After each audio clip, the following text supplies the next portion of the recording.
All right, guys, with that being said, we're going to start. Whoever didn't join is missing out. We gave them some time. All right, boys, before we start, I would like to thank you for your time.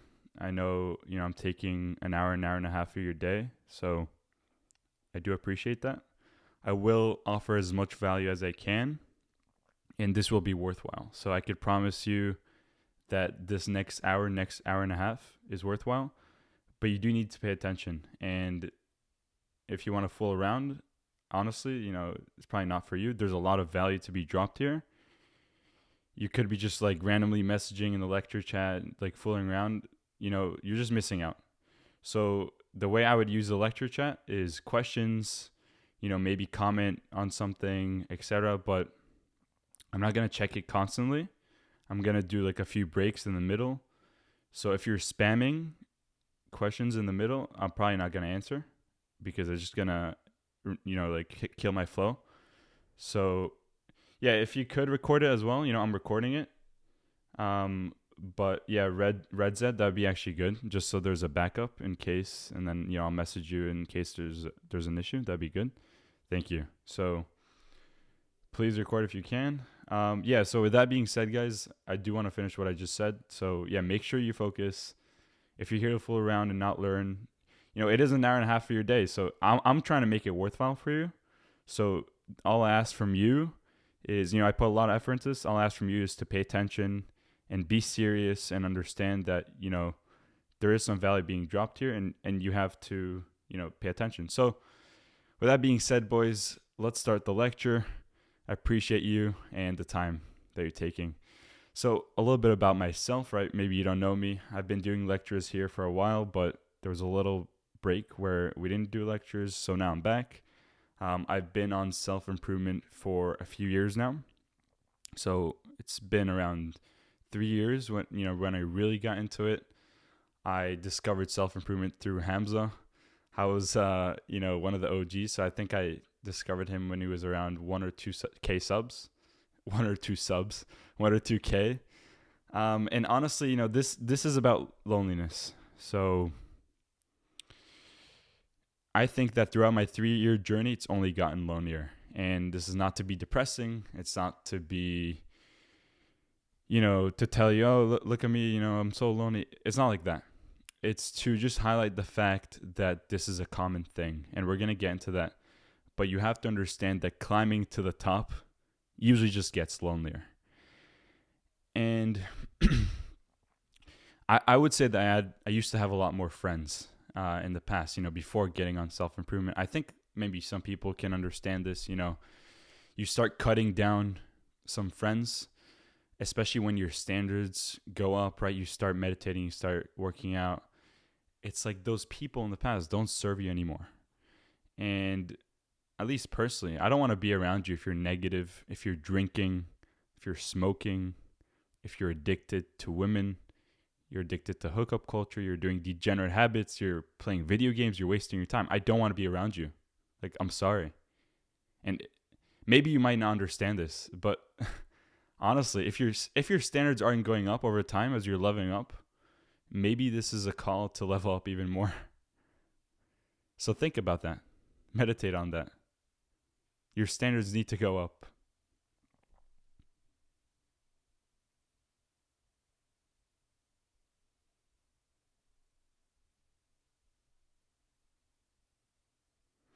Also, to preface this is not going to be about being a lone wolf. This is not the lecture about that. But this is a lecture about dealing with loneliness, right? I'm not going to argue that you need to be a lone wolf. Guys, be alone. You don't need anyone else. This is not what it's about. So I want to preface this lecture by saying that. But it's about dealing and, honestly, I like mindset shifts. So this lecture is going to be about a few mindset shifts to help you with dealing with loneliness. But again, it's not going to be me telling you, oh, guys, loneliness is good, never have friends, etc. This is not what it's about.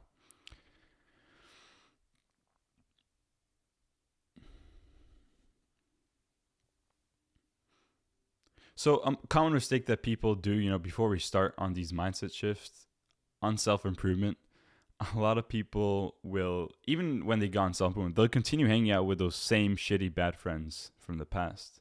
right? And I'd argue that makes you even lonelier, right? Because you're essentially escaping. And same thing with social media, porn, video games, Netflix, always being on your phone. All these things are just ways to escape, and they only make you more socially isolated.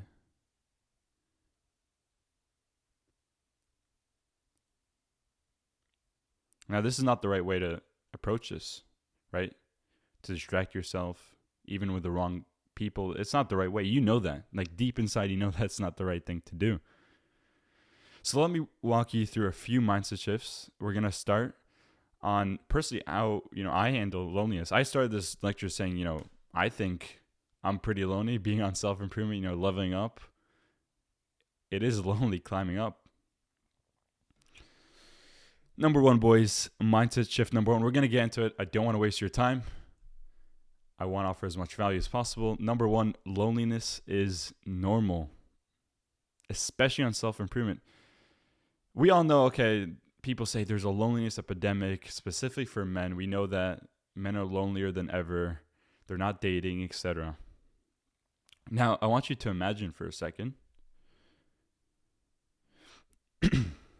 Imagine how lonelier it even is on self-improvement, like much more lonelier, right? Most men are degenerate. Most men are not on self-improvement, and they're still lonely. They're playing video games. They're lonely. Imagine that statistic on people, with people in self-improvement. So this is why I'm making this lecture, right? Because it is, it does get lonelier when you're in self-improvement. And the crazy part is people make you feel bad that you're on self-improvement, right? So your old friends might scold you. They might tell you, hey, what are you doing? What meditation? What the hell are you doing? Why do they do this?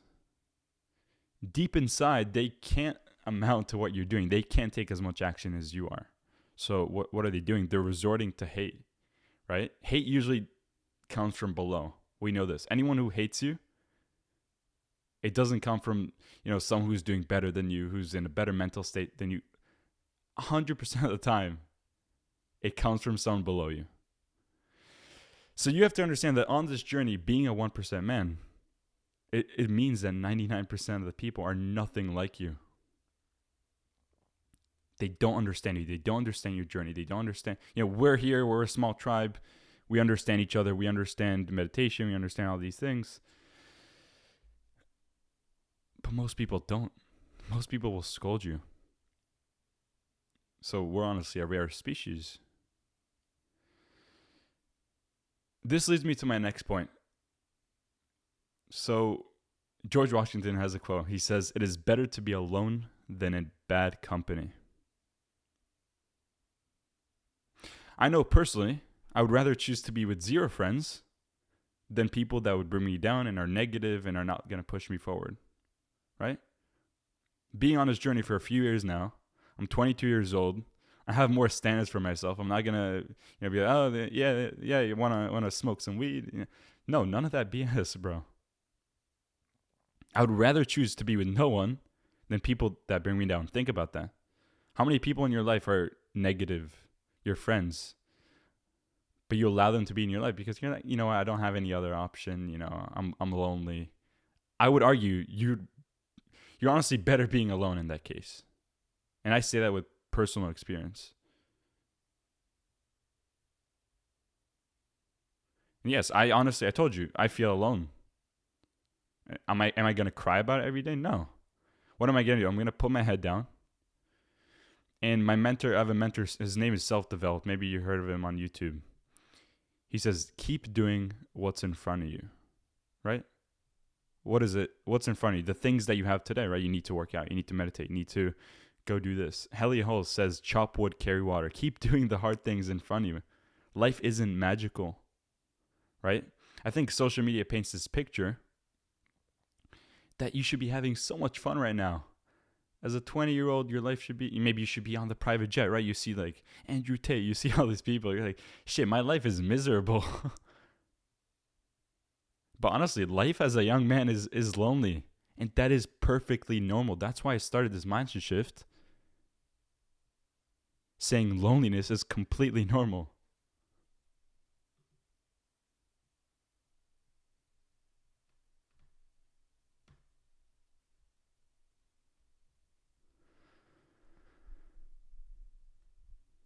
it's mundane, right? It's doing the same thing every single day in, day out. Honestly, my schedule is pretty mundane. I do the same thing every single day at the same time. I try to be as consistent as possible. Yes, my days sometimes are not perfect, but life is mundane. You can say it's lonely. You could say it's maybe tough. But I'd argue that discipline, right? Doing the same thing day in, day out, that is a form of freedom. Most average people, they have no discipline. They have no structure in their day. They have no schedule. They don't know what they're doing. They're waking up in the morning. They're like, you know what? Like today, I think I'm going to work out. I think I'm going to do this thing. I'm not sure. But in reality, you think maybe that's freedom, right? Because that's how, honestly, the that's honestly how most people think. They think a lack of structure, a lack of routine, a lack of discipline is freedom.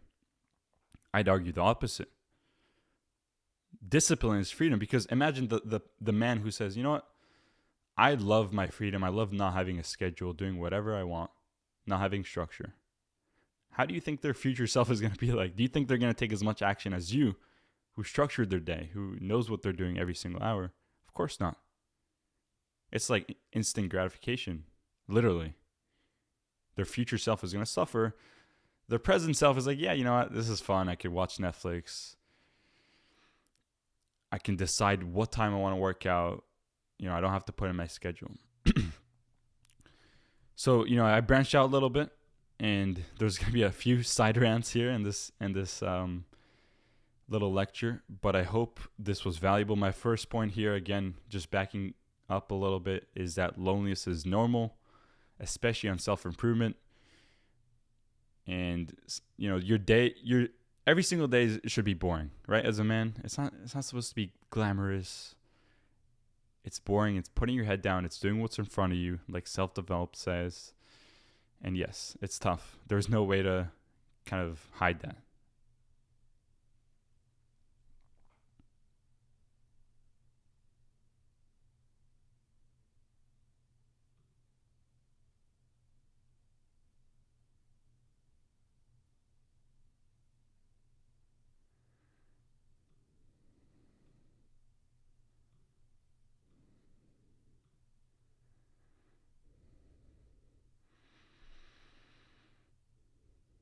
All right, boys. So mindset shift number 2. Stop attaching to the loneliness label. So this is another kind of reframing that I want to do. A lot of you identify with this label. I feel lonely, I'm lonely, etc. What I want you to do is to reframe that loneliness. Instead of saying, you know, I'm lonely, etc., reframe that to aloneness, right? It's 2 different words.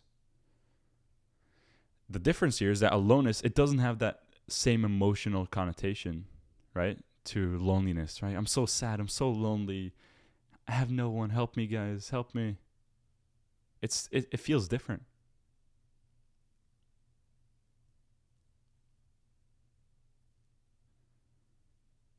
So also pay attention to the words that you say, how you say it to people. Like, do you self-identify with this label? Yeah, I'm lonely, guys, help me, I have no friends, etc. That just makes you more depressed. Like identifying with something like a phrase, right? Like, I'm lonely. That makes it worse, because it becomes part of your self-identity. It becomes who you are. And your mind is very powerful. If you say to yourself, yeah, that's who I am, I'm a lonely person, then your mind will just show you the ways. It'll show you how what you said is actually true. It'll prove that to you. So instead, I really want you to pay attention to your thoughts and reframe that.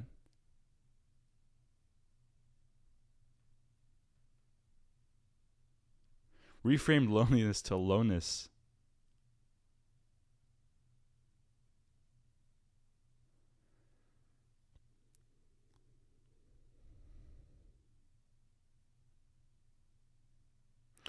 As I said, you know, I would argue that right now is the period where I'm probably the most alone I've ever been.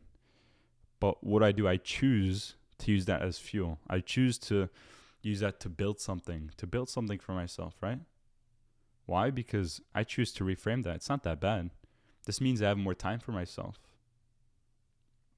And again, this is not me saying be a lone wolf. But it's me saying, yes, there are some positives. I want you to reframe it. Like, stop seeing yourself as a victim. You choose to be a victim. No one else chose that for you. You choose to see it as a negative thing. But I'm here on self-improvement fucking telling you I'm lonely, and I don't see it as a negative thing. You're honestly probably addicted. You're addicted to the mood, the emotion of loneliness. You're attached to it, and you identify so much with it. I want you to objectify the emotion. See it not as part of you, right? See it as another entity. A great kind of analogy I like is, imagine you see cars driving on a highway, right? And the cars are your thoughts. Let's put it like that. The cars are your thoughts. And imagine you get in the middle of that highway and you just put your hand up and you're like, stop. Cars, just stop. Don't move. Right? You resist it. You're mad at it. Like, you're attaching to it, like loneliness. Like I told you, loneliness is a thought. It's an emotion. It comes and goes. So imagine you resist it. The cars are they're going to stop, right? They're not going to run you over. They're going to stop, and it's not going to flow, right? It's just going to make it worse. Now imagine for a second, think about the other side. You were just seeing the cars drive by, and you didn't stop them. You didn't get in front of them. Guess what? They're going to move. They're not going to stay in the same place and keep building up and keep being worse. They're going to, drive, right? They need to get somewhere. Same thing with your thoughts and emotions. It comes and goes. Same as loneliness. Loneliness is an emotion. It comes and goes. Do not resist it.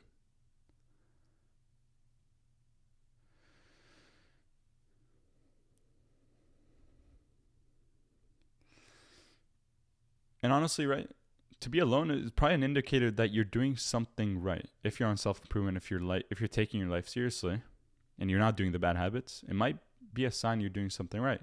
Right? I don't know your life, but most people are sheep.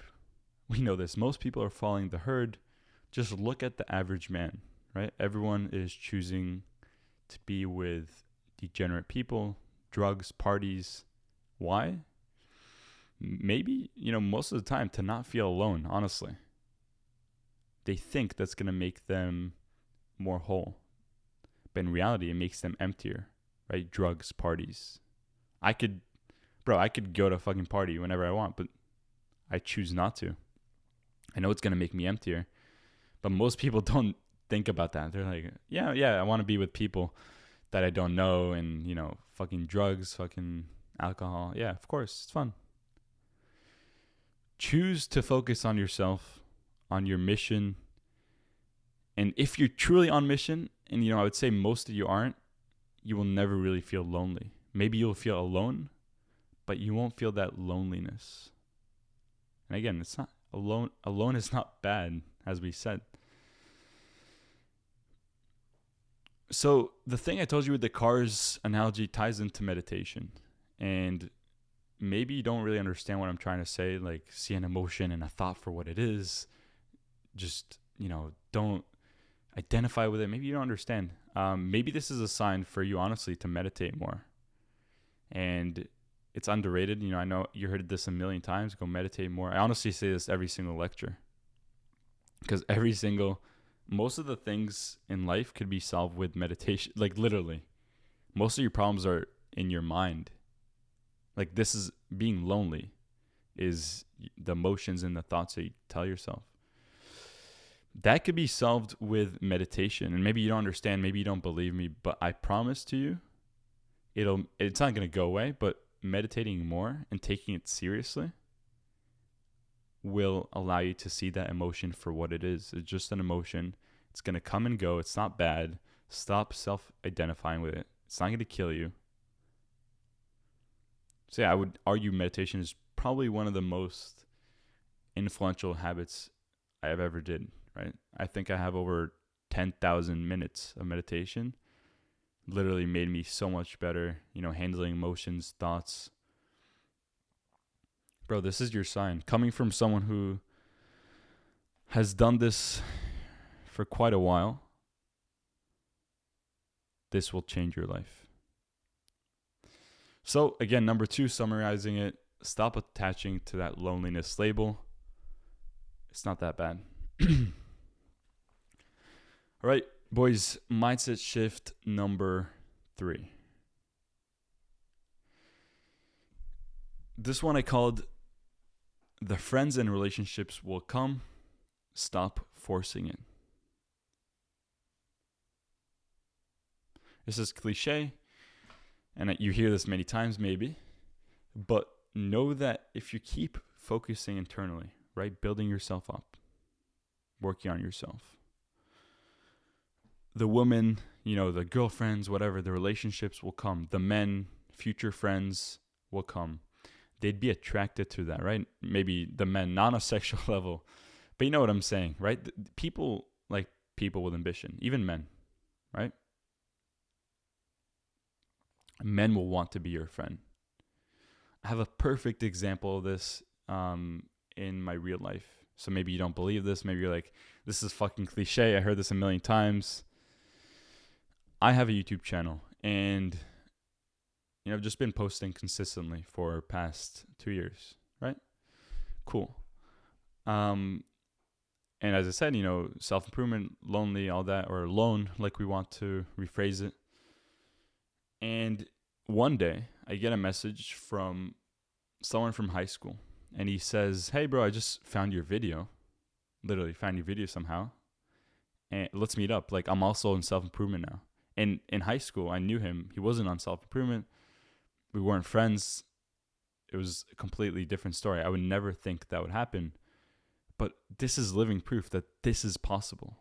Like, maybe this is a small example, but maybe this is your sign that it is possible. So yes, focusing internally, building yourself up is attractive, right? To women and men too. Like, people like that. People want to be surrounded by winners. You're lying to me if you say, "Oh, I don't want to be surrounded by winners." You're lying to my face right now. You want to be surrounded by winners. But it's a paradox, right? You, right now, you're like, "Oh yeah, I want to be with a high value person. I want to be surrounded by winners like me," right? You maybe say that. But your issue is that you're expecting a high value person while you're not really, focusing on yourself and building yourself up. Why does someone want you, right? A friendship, although this sounds harsh, is transactional. And, it doesn't have to be, hey, you give me this, I give you that type of thing. But to be honest, high value people want high value people. High value women want a high value man. It's just how it works, right? This is the reality. So I don't want to be your friend if you're not building yourself up, or at least in the pursuit, right? You don't have to be, that's the thing. You don't have to be like crazy. You don't have to be better than me. You don't have to be my level. Just be in the pursuit. Just try to always be better. Don't, stop doing the bad habits. It's not good for you. So yes, the friends, the relationships, they'll come. Just stop forcing it. I think when you try to force things in life, in anything, it makes it worse. There's a nice quote. It says, "Don't try to force anything. Let life be a deep let go. God opens millions of flowers every day without forcing their buds." Stop forcing things. In terms of relationships, I think the media, Hollywood, has lied to you, right?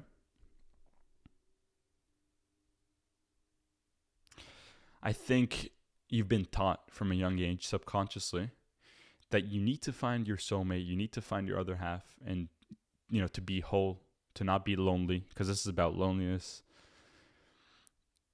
You hear this many times, or maybe men don't admit this, but they think this. They would think to themselves, I need to be in a relationship with a woman to fix myself, to be happier, to not be lonely. Now, brother, that's flawed thinking. That is 100% flawed. Although, this is, again, it's pretty cliche, but no one other than yourself will make you happy. This is not me saying don't get into a relationship. It's not, don't take it that way, because it's not. It's me saying it's not your partner's job or your future partner's job to make you feel whole and to make you not feel alone. Because if you think that, if you go into a relationship thinking that, you'll be in suffering most of the time, because you're relying on someone else. You're relying on their presence to be, to not feel alone. You need to get into a relationship or a future relationship, right? Because most of us are not in a relationship, not a bad thing. But you need to get into that mindset knowing that, you're already whole with yourself. And a lot of people say this. A lot of people say, yeah, you need to be good with yourself first before you get into a relationship. And I 100% agree with that. 100%. Because problems will arise. A lot of problems will arise if you think this person is going to solve your problems. At the end of the day, brother, you go to sleep alone, right? It's just you. And one day, I know it sounds morbid, but you're going to die alone. You're literally going to die alone. And you need to be comfortable with being alone. I know, it's going deeper, saying you're going to die. But yes, you need to be really comfortable being alone, especially before you get into a relationship with a woman.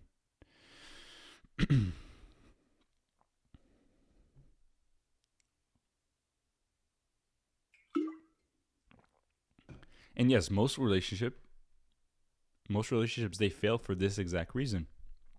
People go into a relationship thinking that the other person is going to heal their internal world, right? It's going to solve all their internal problems. And honestly, this only sets the stage for more problems, for more relationship problems. No one, and I mean it, no one can fix your problems, even your problems of being alone, of feeling, you can't be yourself.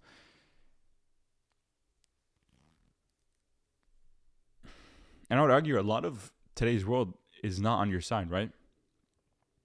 I think social media in particular makes it a lot worse. So it makes you feel, more lonely. You see all these people, your friends, etc., on social media. I'm going to say it right now. There's no reason for you to be on social media. I have social media. The only reason I go onto there is to produce and not consume. So I would literally open Instagram once every 2-3 weeks, post a story, dip, not open it again, literally. And maybe, I open it once for a message, that's it. Like, there is no reason for you to be a consumer, for you to consume these, stories of other people. I use it as a tool, and I think you should as well.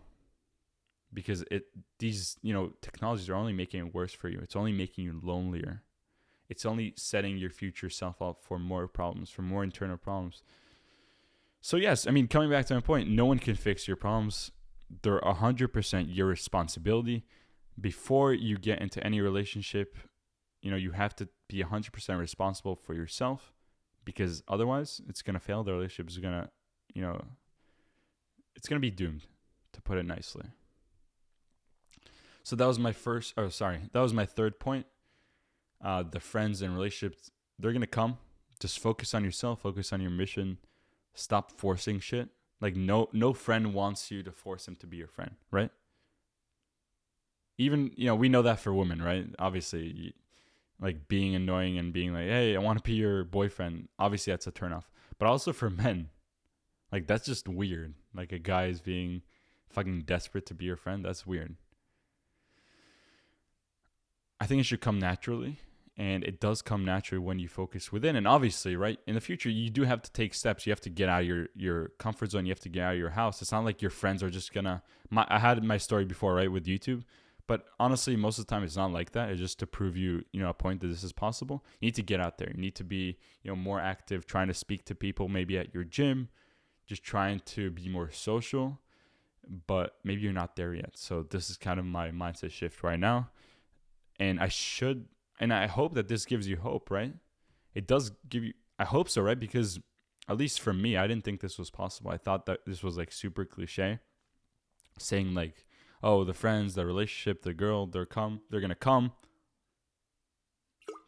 I think life really, goes that way. And whether you believe in God or whatever, a higher being, I do think that he rewards you for your actions, and he sees what you do. right? And if you take action, if you're trying to show up every single day, then God or whatever you believe in is going to show you those people, whether it's friends, whether it's relationships. He's going to show you. And you can decide if you want to take that route or not, but he's going to show you that path. And so I'm living proof that this is possible, and I'm telling you that, and I hope that gives you hope.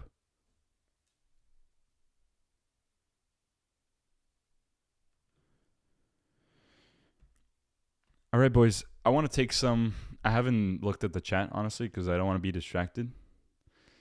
But yeah, let's see what you guys have wrote so far. So we're going to take a little break. Yo. Ashka. What's up, man?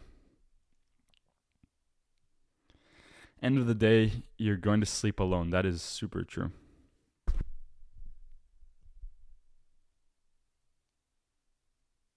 Any questions, boys?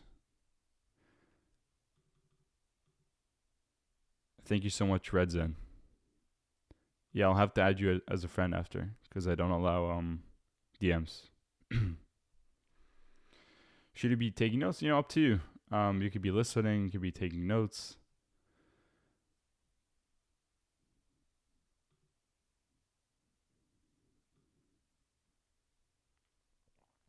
Yes, I was born in Israel. I now live in the United States.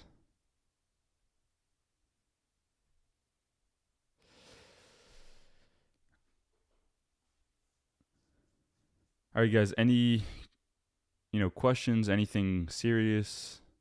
When is the best age to start dating? Okay. Honestly, probably mid-20s, right? I don't think it's a bad thing to date when you're younger. If it happens to be, I did it when I was younger. But most of you are not ready. Like most of you are just not probably mature enough. You haven't developed yourself enough. You don't have anything to your name, essentially, right? You haven't built anything. So why does a woman want to be with you? Yeah, sure. I'll give you the quote.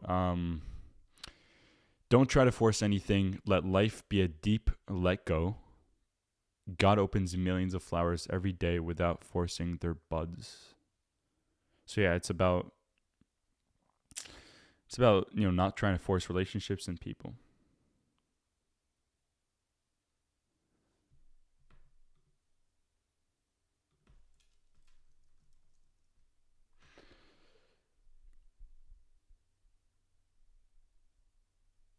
Rewiring your brain in what kind of way? What are you talking about specifically? What are your thoughts on cutting friends off? I think I'm going to touch on it later, but just to talk a little bit about it, I think most of you probably have friends that bring you down. You have to look in yourself in the mirror. Like, I can't tell you that. I don't know your life. But I've dropped a lot of negative friends, and my friends in the past just brought me down. They were negative. Like every single accomplishment I had, they would just underscore it. They would just be like, "Oh, but you didn't do that." Or just this, you only got that, you only did that. Like, that is shitty to be around. And that energy honestly spreads like wildfire. And yeah, you don't want to be with those type of people. So yeah, most of you probably have negative friends that you should cut off. But I'm not the right person to tell you if you should or not. You need to look at yourself in the mirror and decide, are they bringing you up or not? And I'm going to say this later, but your friends don't need to be on self-improvement. Like, your friends don't have to be meditating. They don't have to be, doing all the habits that you do, but they should be trying to be a better person. Like, they should be aware of their problems. They should be improving. It doesn't have to specifically be, oh, they're reading How to Win Friends and Influence People. They're on the same thing as you.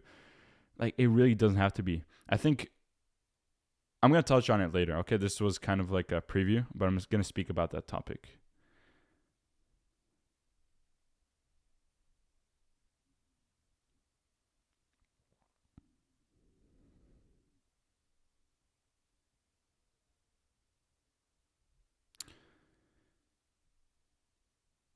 Deep down, are you happy being lonely? I would say so. I would say that honestly, phase of my life, the past, I would say 8 months, because I've gotten out of a relationship, and I think that this was probably the most beneficial time of my life because I had more time for myself, and I saw it as a positive, as a W. All these mindset shifts is things I literally had to tell myself, like, it's normal, it's fine, don't attach to it, like it's okay. This is your time. You have more time for yourself now to work on yourself. And this was true. I think I made so much progress on my life. And I think it's seasonal as well, right? I don't think you should, as I said before, I don't want you to be a lone wolf. This is not what this lecture is about. But most of us don't have a way to even make friends right now. It's difficult. It's not easy. Like, it's probably one of the hardest things, honestly. Probably one of the hardest things. So to manage with that feeling, this is why I made this lecture. Your end goal, though, is to find friends, obviously. But they must be high quality. They must, work, or they must improve. They must want better. They must be positive and have a positive mindset. But they're hard to find. So for now, this is why I'm giving you these tips.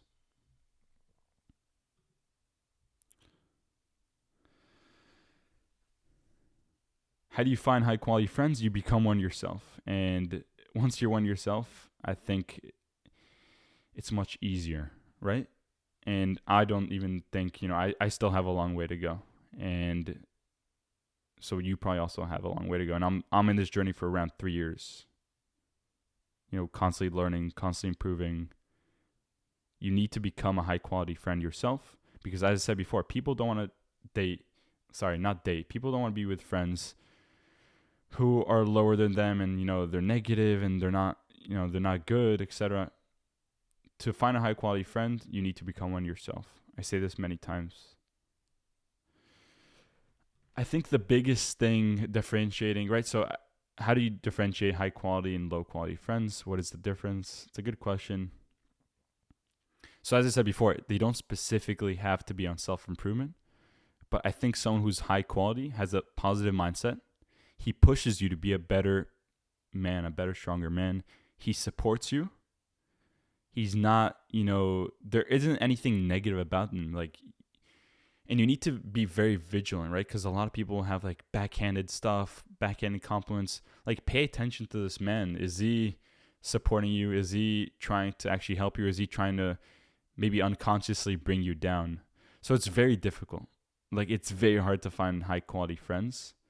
But I would say the biggest thing is they're positive. They support you. They don't specifically have to be meditating and journaling and all that, but they need to want better for themselves. And in that process, they cannot bring you down. It's someone who has a mindset that, yeah, I want to improve myself, but also bring you up with me. That is probably the best type of friend that you can find.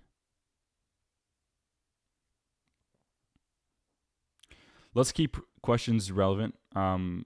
Yav, I got your, question. You don't have to repeat it, brother.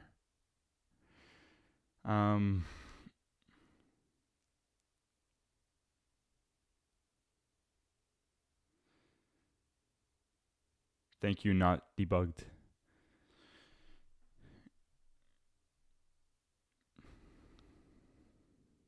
How do I go back to my old high value friends if I got kicked out? You don't go back to them. If they kicked you out, just they don't want you. It's like saying, how do I go back to my old high quality whatever girl if she kicked me out, if she dropped me? You just don't go back. There was a reason why they kicked you out, and you don't need to just beg for them. There's more people out there. There's fucking billions of people in this world. You don't need them. That's what I think. Can you be friends with people who do bad habits but are goal driven and have a genuine connection with them? What type of bad habits, if you don't mind me asking? Because it would differ. My answer would differ based on your answer.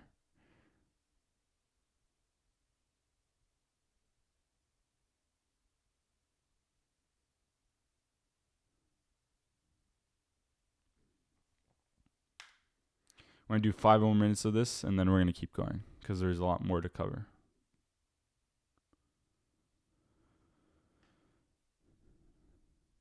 And I'm just going to answer questions that are relevant.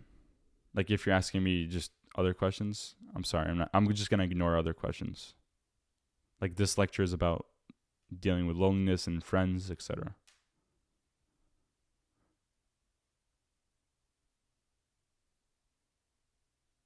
Yeah, don't worry, Red Zen. We'll drop it. We'll drop the channel name. It's just my name though. It's nothing crazy. It's more.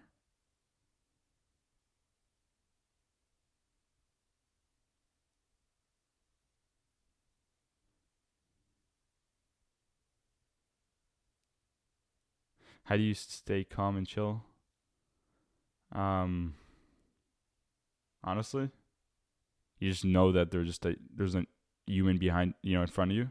They're just like any other fucking guy. They fucking shit, and they're a normal human being. So it's like a mindset shift. I think you have some belief that, because a lot of guys have this. A lot of guys think, when I'm with a woman, I'm so nervous, etc. I think you have to change your belief that it's completely, it's like another human being. It's okay, she's beautiful, so what? And honestly, I'm gonna say this right now. I think that I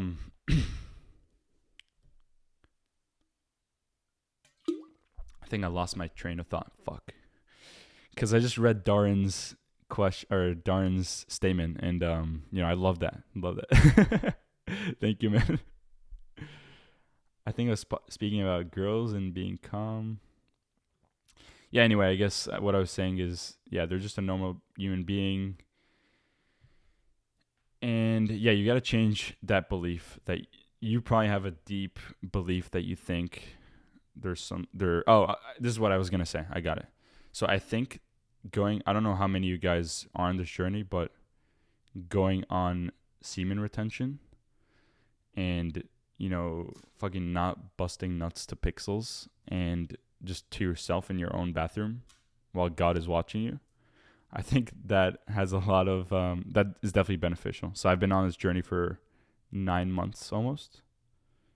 Yeah, since August. So yeah, since I broke up, or since the relationship broke up, yeah, that's when I've been on retention, and that definitely helps you with women because you just see them as like, just a woman, whatever. Why do I need to be nervous? It's fine. So that's a bonus tip.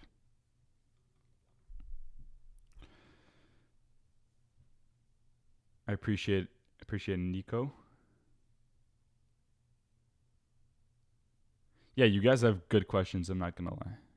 That's why I'm still answering them. If you have to be with friends, someone asked how to act around fake toxic friends. If you have to be with them, they go to my class. Honestly, just try to, like, if you're in a situation where you have to be with them, try best to just not say a lot of stuff. So don't just like ignore them, but like say as least as possible. Maybe just listen to them, but like say as little information as possible. Don't talk about yourself. Don't try to initiate conversations, etc. How to get friends on self-improvement. Kind of mentioned this before, but it's becoming a person who's worthy of having a friend, basically, right? And depends what friend you want, right? If you want like a friend who plays video games, which most of you probably don't, then you can probably get a friend right now and you can be fine with it. But I know most of you want a better friend. So let's put it there.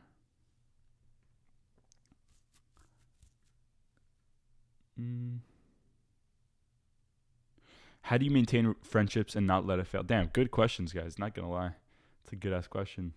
I'm sorry if I can't answer all of you, but there are good questions here. So how do I maintain friendships?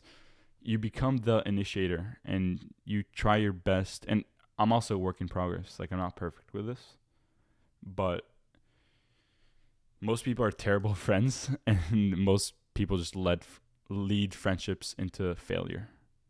And you have to be the person, because the other person is probably not going to do it. Like 9 out of 10, most people can't lead a friendship or relationship, etc. So same thing with a relationship with a woman. You have to lead. You have to decide what you do. And same thing with friendship with a guy. You have to lead that friendship. It's not like telling him what to do, but it's like initiating stuff. Like, hey, bro, I haven't seen you in a while. How you? Like, missed you, bro. just that is powerful to a friend. Imagine you say it to like a good friend.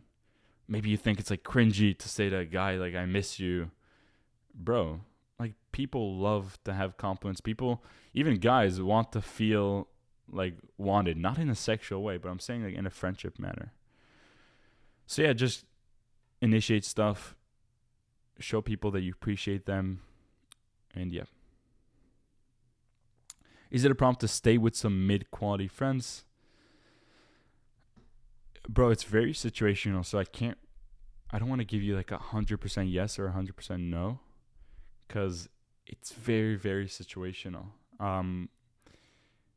What I would say is a general rule is you have to decide, like I gave you the tools to decide. By mid quality, like can you help me? Can you give me more so I can help you? And then, I'll give you a better answer. So how do you get a friend to start self-improvement? You show them through your own actions, right? So you have to be an example. You have to lead by example. You probably heard about leading by example. To get a friend to self-improvement, you have to show them the ways. You have to show them like, look, brother, just like I told you today, like, guys, I've meditated for 10,000 minutes. You don't understand how much my life has changed. I have more willpower. I feel more present with everything. 100% control of my mind, of my emotions, of my thoughts. Imagine you say it to a friend and he's like, whoa, something just sparked in his brain.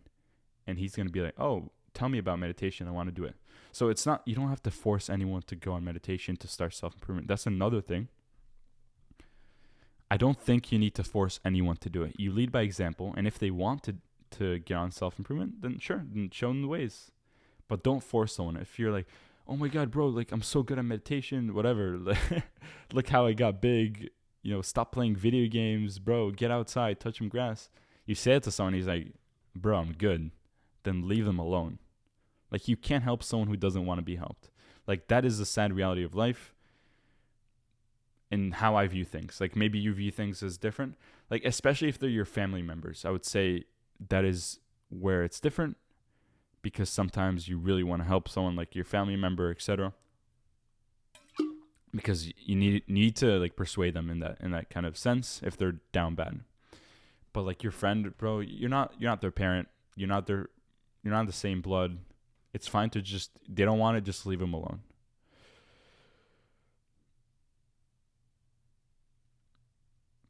How did you learn to speak confidently in front of the camera on social media? Through practice. There's no other way around it. Just do it. Fuck, bro. Just go to my YouTube channel and go to my first video. It's fucking cringy. It's like, I think it's titled how to improve your gratitude or some shit like that. Just see how my voice or way of articulating, way of speaking has changed and like confidence, etc. I didn't do anything magical. It's just practice. It's getting the reps in. There's nothing magical. The advice on how to get friends on self-improvement, I said that, brother.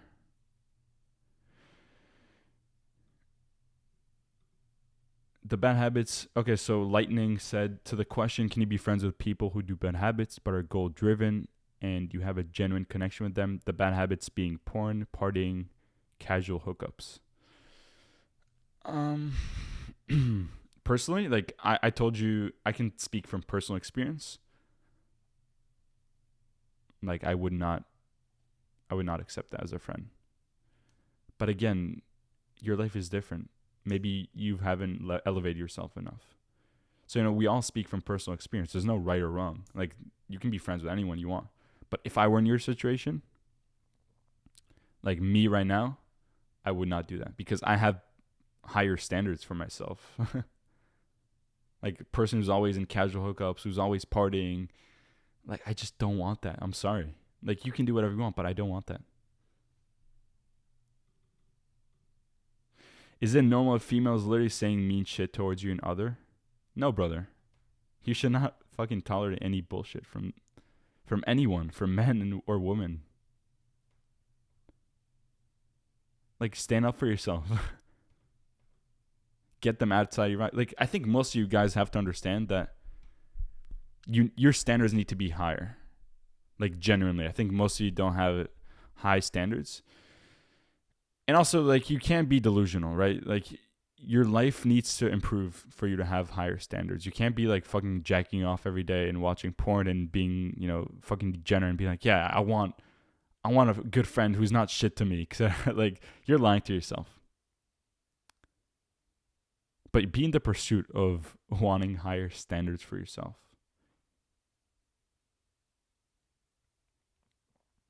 Let's say you have friends, someone asked, let's say you have friends that are not a good influence and are low quality, but your social skills are really bad and you still want to exercise.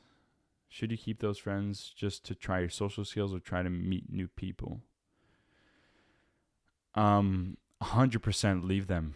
Like, if they're not a good influence and are low quality, but your reasoning is that you're with them to improve your social skills, bro, there's literally no reason why you need to be there. There's someone listening to this right now, you know who you are. We spoke, I think a few days ago, and he thought that his social skills was bad because he hasn't talked to a lot of people in a while, and he's like scared that his social skills went down.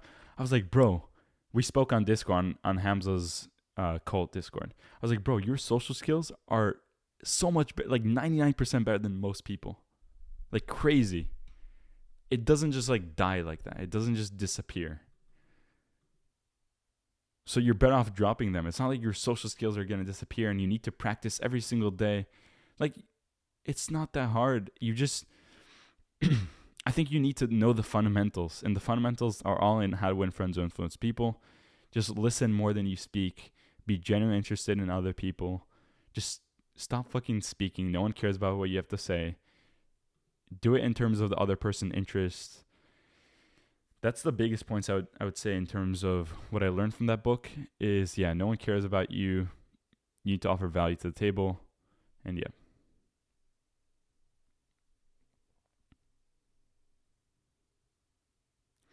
Yeah, guys, I'm sorry, no DMs. I can't just accept. I have like 10 friend requests. Like, it's just not gonna happen.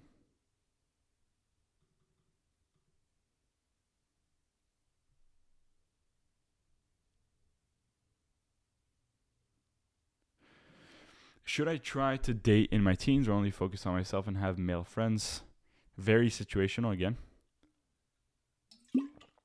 I would say to the average guy, focus on yourself. Like, you have nothing to bring, no value, no sustenance. Like, you haven't built anything to your name. And so, like, most women don't want to be around you. I'm sorry. That's not to be mean. It's not like for you to be depressed. I think that's actually motivational because you're like, yeah, like now I'm going to fucking grind. I'm going to try to build something for myself. And sooner or later, like, I'm not in a rush. I could date, but there's no harm in dating when you're younger. I just want to put it out there. It's not like, oh, you dated when you're 18. Oh my God. Like, you learn from everything. But like, if you have the choice, I would say that,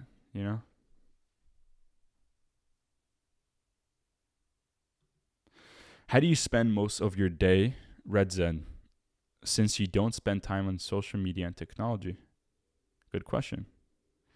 Yes, like most people are just puzzled. Like, what do you do if you're not on, social media, whatever.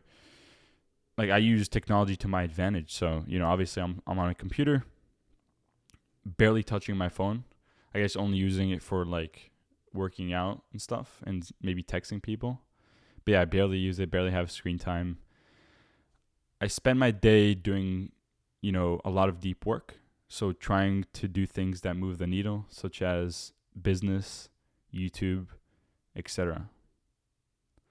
So anything that moves the needle that, I'm working on right now, like business, etc. 1.5 hours, 2.5, just deep work. Do like 2 of those, 3 of those per day, bro, you're set. Most of you just don't have any deep work to yourself. Like, you can't focus because you're so reliant on technology and social media. And yeah, you can't even focus for like fucking 10 minutes. Just learn to be with yourself. This all ties to being lonely and being alone. You need to be alone for all these reasons. Like, you need to fucking be alone and do deep work for 2 hours to get things done. Like nothing's going to get done unless you're in real focus, deep work mode. And that means 2 hours, not fucking Pomodoro technique. Like maybe that works. Sure, it works for you. It could, right? Actually, I sounded pretty negative about the Pomodoro technique. You can do whatever you want, but I personally think that you need a lot of time in your deep work sessions for it to be productive and move the needle. It can't just be like 15 minutes. So yeah, a lot of good habits, morning routine, night routine, reading, working out, fucking, everything that will move the needle. And I used to have like a 7-hour morning routine and I cut that down. So yeah, I just test everything, right? So I test my schedule. I make sure that everything I do moves the needle. Everything, has a purpose. I'm not just meditating to meditate. I'm meditating because I know how much it helped me. Like I know it moves the needle. I don't just do it to check a box. So that's how I see like my habits. Like I go for a walk in the morning. I get sunlight because I know that helps to elevate my mood. I know I'll feel better. I know my daily actions in my day will be better because I'm getting sun in the morning. I'm getting outside. So I do everything with a purpose, and there's no right or wrong here. You just have to experiment, and yep.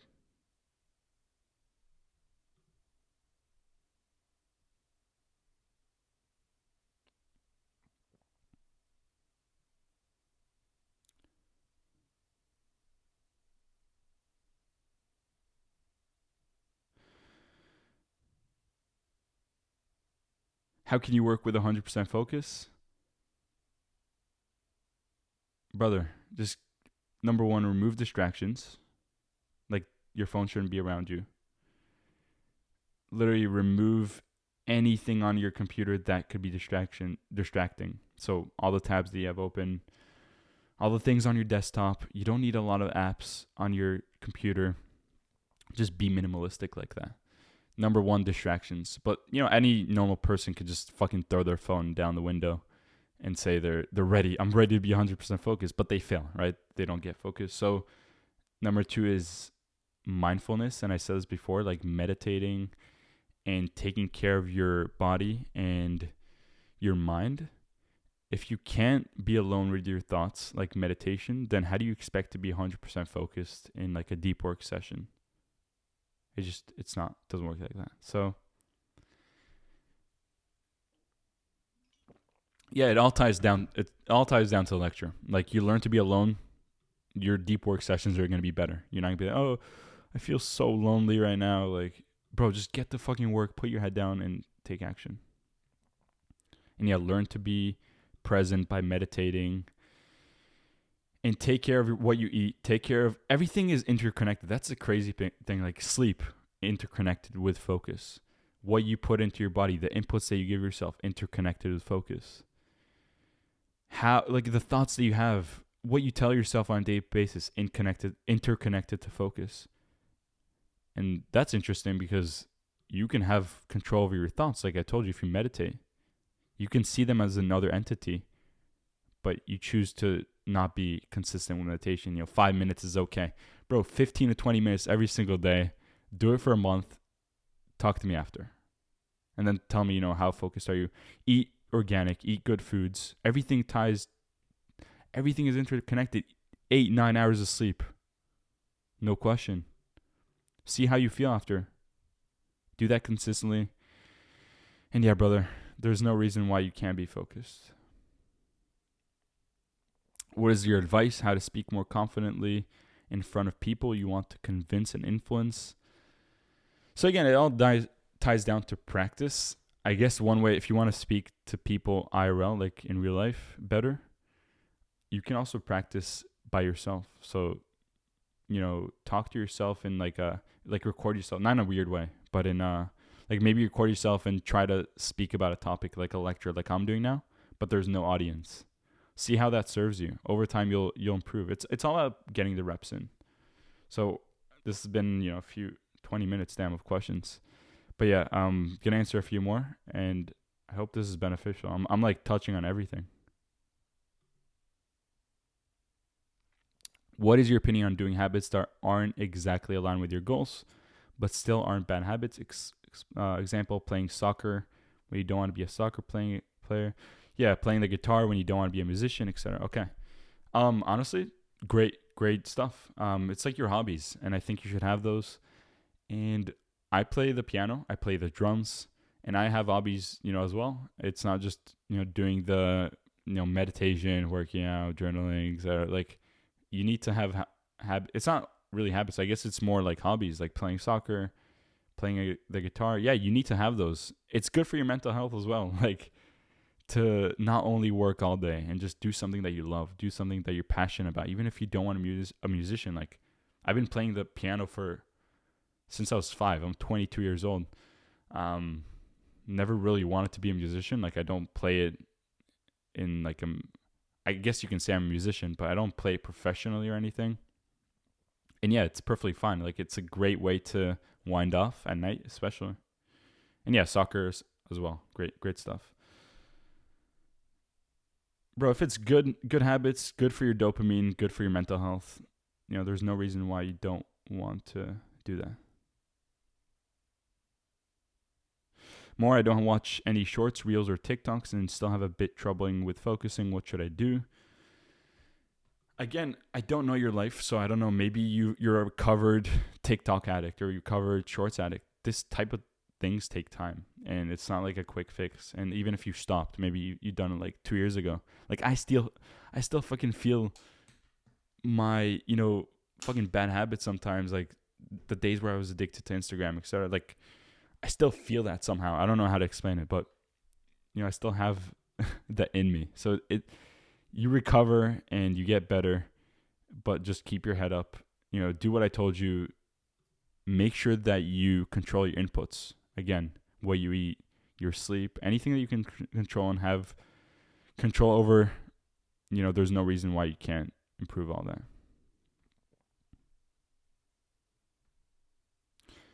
Thank you for influence. Yeah, thank you so much, Yav. Appreciate it, man. I've heard some people say that you shouldn't have habits that don't align with your goals. So hearing you say that is, yeah.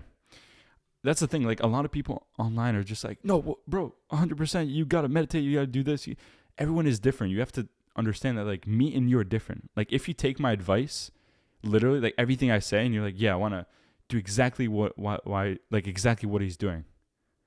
Like, no, it's not going to work. You need to take everything with a grain of salt. Even me. Like I'm telling you that. Take everything with a grain of salt. Your life may be different, but this will probably just teach you what I'm trying to teach you, I guess, is to think for yourself. And we need more of that in today's world because a lot of people will just take like a content creator or like Hamza, for example, nothing against him, but they'll take like his word as God. And even Hamza would say like, don't take my word as God, like think for yourself. So I think you need to hear that as well. Think for yourself.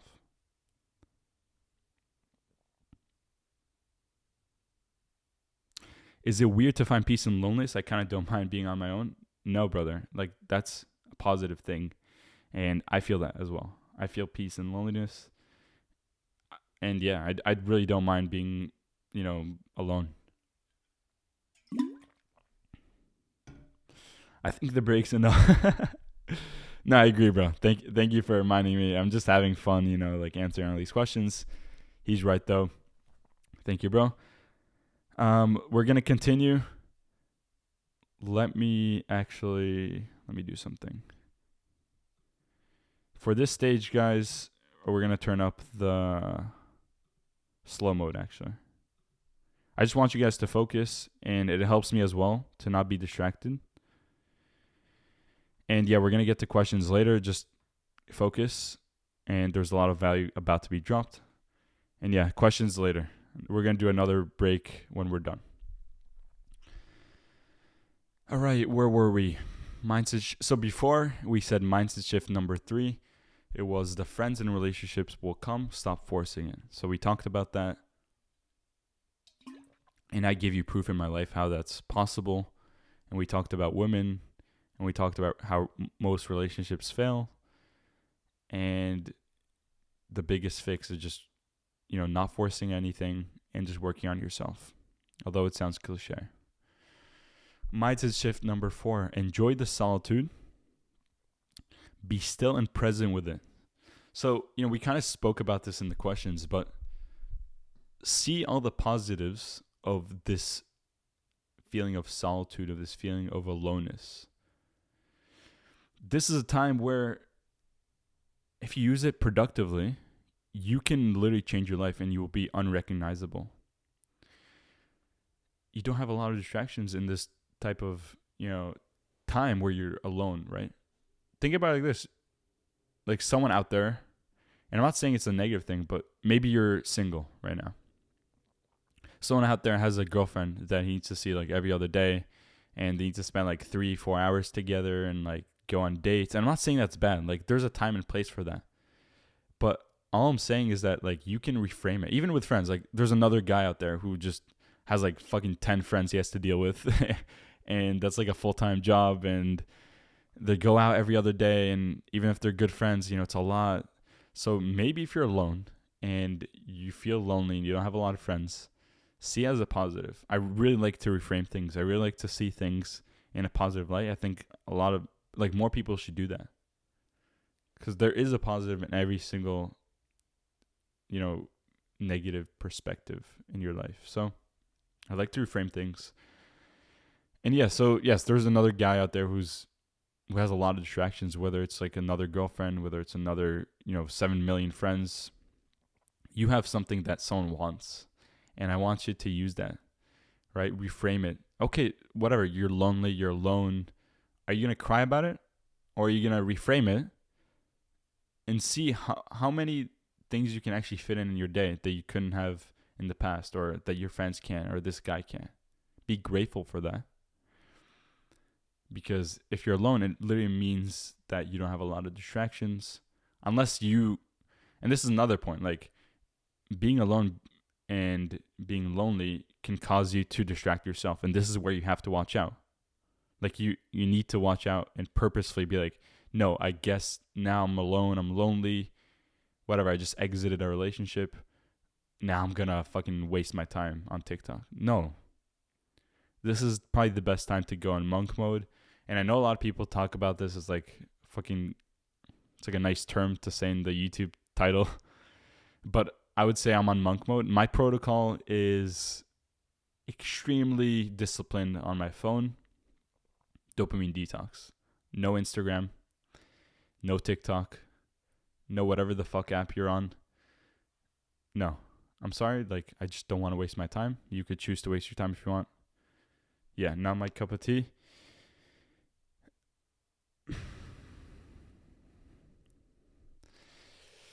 And yeah, so I just read some fucking messages. Yo, it's so distracting. I'm just going to put my monitor down. All right, I'm with you now. So yeah, limited screen time, number 1. Monk mode protocol for more. Number 2, do something for your mind every single day and for your body. So for me, meditation, journaling, working out, stretching / yoga. I like that. Deep work sessions. You need to have something. Maybe it's a business. Maybe it's writing. Maybe it's whatever. Copywriting. Maybe it's just trying to build something. Anything. Like, it doesn't have to be glamorous and whatever like social media paints it to be. Just try to build something. Anything. Maybe it's not for money. Maybe you're just trying to build whatever, art. Anything, man. Just deep work sessions are so fulfilling. Like 90 to 120 minutes. And I know it sounds crazy. Like, how can I focus? You can build up to that, and you can start, low. You can start at 30, 45 and build up to that. Honestly, the way I did it was just fuck it. Go, cold turkey. That's honestly how I'm able to do a lot of things in my life. Like cold turkey. I know it doesn't work for everyone, but yeah, for me, just like, yeah, if I want to focus, fucking 120 minutes, go all in. Even if I wasn't consistent in the past. So, and yeah, my 5th protocol, retention. So if you're not in a relationship, you have no excuse to not be on retention. Like, I'm sorry. Whatever you tell me now, whatever thing you think, like, no, it's good for prostate cancer. No, like, I need to do it. You've been lied to. Like, I'm sorry. The media has lied to you. Pretty much everything is lied to you, telling you that, like, it's fine. Like, it's normal. It's normal to be in your bathroom doing it alone while God is watching you and you're fucking touching your own, what. And yeah, that, I don't know, just see that in third person and tell me if that doesn't sound depressing. I'm sorry. It's one thing to scold someone who's on this journey. It's another thing, you can be trying to get on this journey of retention, and I would applaud you for that, right? Maybe you're struggling with porn, maybe you're struggling, but you're trying to get better. That's one thing. But don't be telling me that it's fucking normal and it's fine. And bro, the amount of energy that you get from this journey of just not fucking busting nuts every single day, crazy. I want each and every one of you to feel that. And I know it's like a clicky thing to say, and like you see all these videos on YouTube and you're like, I don't really know if this is real. Is he actually lying, or is he just saying it for clickbait? Bro, I have no reason to lie to you right now. And I'm saying from personal experience, fucking crazy. Like, sexual energy is probably the highest energy. How do I say this to get into your mind?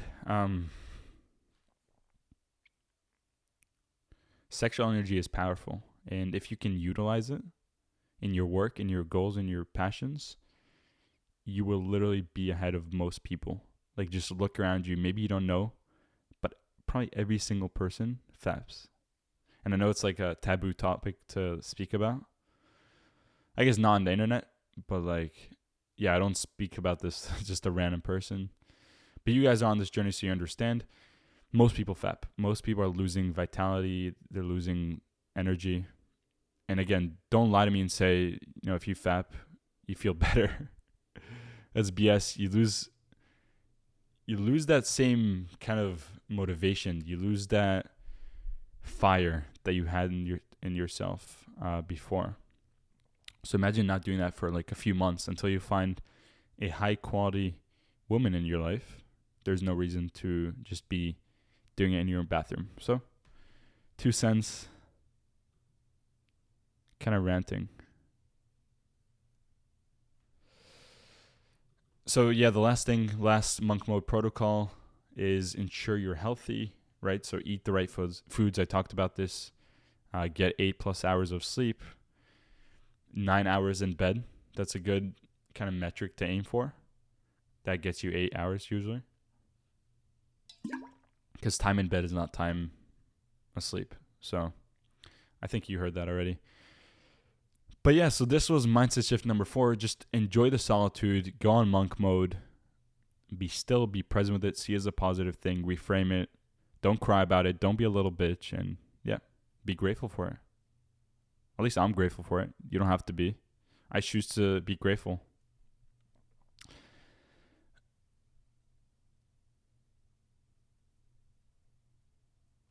Yes, so mindset shift number 5. The lecture is almost over. But all right, boys. Mindset shift number 5. Everything is a cherry on top. This is what I called it. Purpose and direction is your utmost priority. Everything is a cherry on top. Purpose and direction is your utmost priority. So I'd argue that when we as men are on purpose, and there's no real definition to that, each person's different, how they see their purpose, their mission. This is where we truly derive our sense of wholeness, and I would even argue connectiveness, right? I would also argue that if you were truly, truly on mission and doing something so much bigger than yourself, then you wouldn't feel as alone and lonely all the time. Like, I don't feel alone and lonely 100% of the time. I think the more on mission I am, the less lonely and alone I am. And I say that with personal experience. You simply understand that it's just an emotion, like we talked about. And it doesn't really matter anymore when you have a higher calling and a mission. Like, for example, with my YouTube channel, that's probably one of the big... Fucking Siri just went off. Yeah, Siri just went off. Anyway, with my YouTube channel, that's really the mission that I have right now, and just helping other men. Like, what we're doing right now is, I feel very whole. I feel very fulfilled. I feel very, like, not alone, even if technically I'm alone right now, right? Technically. So it's simply an emotion. It doesn't even matter when, for example, with me, when I have my YouTube channel, when I have that mission, like just that aloneness and that loneliness feeling just doesn't mean anything anymore, because I know there's a higher calling, and I know like I'm not gonna just waste my time being indulged in that emotion when I know there's a higher mission and calling, if that makes sense, right? I hope that makes sense, because maybe you never heard this explanation before, how mission could tie to like loneliness and connectedness. But maybe it's also because you've never experienced it, and I want each and every one of you to experience it. It could literally be probably the best solution that I've spoke about here. Like purpose, mission is probably the best way to alleviate loneliness. Not saying it's going to fade 100%. I told you it's not fading 100% for me. But yeah, when there's a higher thing for your higher calling, just nothing really means anything. Like your emotions, they mean jack shit. You just got to put your head down and chop wood, carry water, keep doing the hard shit. And yeah, so we said everything is a cherry on top. So what I mean by that is, we kind of hinted at this. Friends and relationships are just a cherry on top. You're probably the most happy as a man when you're on purpose. Anything other than that just is not that important. I'm not saying your family is important. I'm saying friends and relationships, like finding a woman. Like you cannot, I don't know how many of you read The Way of the Superior Man, but very, very worthwhile read. He talks many times about how not having a mission, you're never going to be fulfilled in a relationship. You're never going to feel whole. And yeah, so keep building, brother. Keep putting your head down. That loneliness feeling is going to fade. It's going to fade. And yeah, you're probably the most happy as a man when you're on purpose. And I'm speaking to men here. Maybe there's women listening, but I just speak from personal experience because I'm a man and I know how I feel, and I know that personally when I'm on mission, when 100% my masculine energy, just fucking go energy, that's when I'm most focused, and that's when I feel less alone. And yeah, it all ties together. So just focus internally. You're going to feel more complete. And yeah, over time, you're just going to find people externally, because at the end of the day, those people are never going to fix your like internal issues. And if you don't have a purpose, no one else is going to fix that for you. So just ask yourself, like what makes you tick? What hobbies do you like to do? Whether it's soccer, right? Someone mentioned soccer. That could literally be your purpose right now. Like, I want to get better at soccer. This is what I want to rant a little bit about. I think the internet and like all these self-improvement YouTubers, whatever. I'm not saying Hamza. I think some people, though, they tell you that, yeah, like you need to have a purpose, etc. And you're like so puzzled and you're so confused and you're left there like, shit, my life is shit. I have no purpose. I don't even know where to start. What I say to that, brother, is your purpose doesn't have to be magical. And that is kind of the contradicting thing that I'm saying, because most people are like, yeah, like your purpose needs to be like, I want to help people, I want to improve people. Like that's my purpose right now, right? Because I have a YouTube channel, etc. But most likely you're not there yet, and that's not a bad thing. My purpose when I started this journey of self-improvement was self-improvement. It was like, I want to meditate every single day. That was my purpose. And that's not a bad thing. Like maybe it sounds weird to you, like your purpose is self-improvement. That is what, like if you're new to this journey, or even if you're like intermediate and you're like confused right now, you're like, what the fuck is he saying? Purpose? I don't even understand this shit. Like I have no purpose. Your purpose, brother, is what's in front of you. Like I told you, self-develop. My mentor is like, do what's in front of you. Just focus on what's in front of your face right now. What is in front of you right now? Like after we finish this lecture, bro, what is in front of you? Like, there's something that you need to do. There's something that needs to get done. Maybe it's meditating. Maybe I inspired you to work out. Maybe I inspired you to like take a piece of paper and write down your monk mode protocol from now on. Because you're like, you know what? Like I feel lonely, but I'm gonna use that to my advantage. I'm not gonna be a fucking pussy and cry all day and be like, oh, I'm so lonely, and like identify with that feeling and be so like in your feeling. Bro, just put your head down, Find what makes you tick. Find what hobbies you like to do. It doesn't have to be magical. Your purpose is here and it's now.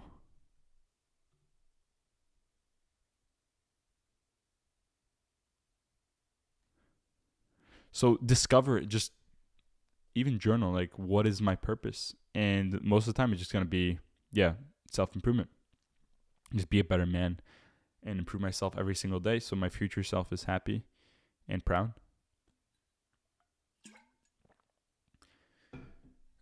So yeah, brother, that was my little side rant. So there's a quote in The Way of the Superior Man. Again, very recommended book. 2 quotes, actually. The first one I want to talk about, he says, without a conscious life purpose, a man is totally lost, drifting, adapting to events rather than creating events. Without knowing his life purpose, a man lives a weakened, impotent existence. Powerful stuff, and it's basically what I'm trying to say. Like, you're gonna feel weakened. You're gonna feel not whole. You're not gonna feel as connected. You're not gonna feel 100% if you're not on your purpose. And again, doesn't have to be magical. It could literally be, I want to like meditate every single day this month. That could be your purpose. I want to start eating healthy. That's your purpose. I want to start making better art. I want to start my business. Like anything. It doesn't have to be magical. And another quote in regards to a relationship, right, with women.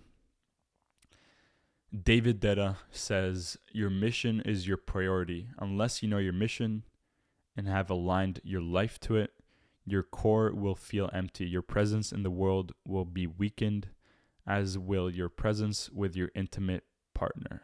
And that's why I said, don't get into a relationship.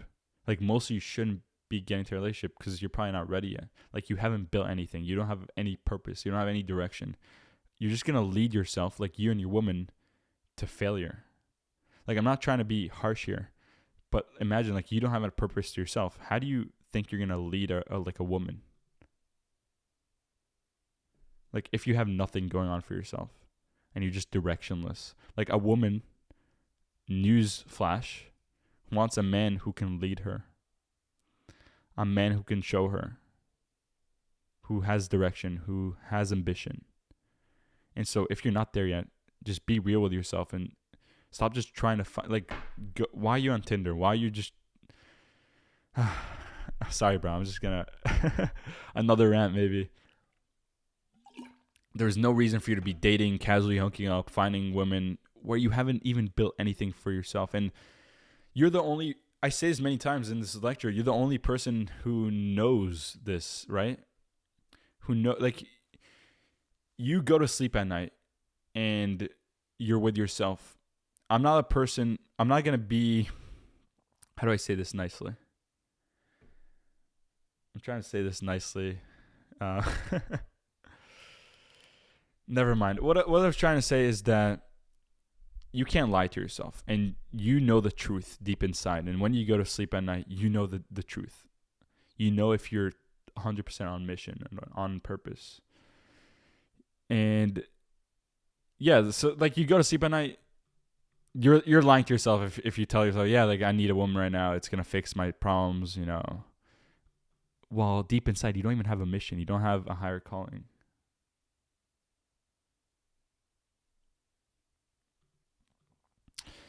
So yeah, brother, your presence, it's not only with your woman, right? It's like anything. Like, you go around your day, your presence will be weakened if you don't have a mission. So the rant I was trying to say is that most of you are not even ready to date. Like, most of you are just wasting your time on dating apps or just like asking these stupid questions on, like, I'm on the Discord as well. Like, guys, how do I get a woman? Like, how do I talk to my crush? This crush wants to talk to me. I don't know what to do. Like, fucking relax, bro. You have time. Just put your head down and build something and become a man worthy of that woman. Like, here's the other rant, right? Everything is so easy when you just work on yourself. I know it sounds cliche. Like, everyone says, like, just work on yourself. But I'm saying this with personal experience. Like, women will just make it easy for you. Like, you don't have to ask these stupid questions on Discord. Like, how do I talk to my crush? Like, she'll make it, like, a real woman who's interested in you, who sees that you have a mission, who sees that you're purposeful. And most of you aren't. Like, just admit it. Who sees that in you, like, who sees it in your eyes that you haven't, like, fucking fapped in 9 years that you're full of sexual energy, that you're full of energy to just fucking conquer the world. If a woman feels that, and trust me, women, you maybe don't understand, but women like are much more in tune to these kind of stuff. Like a woman can look in your eyes and she can probably tell how purposeful you are.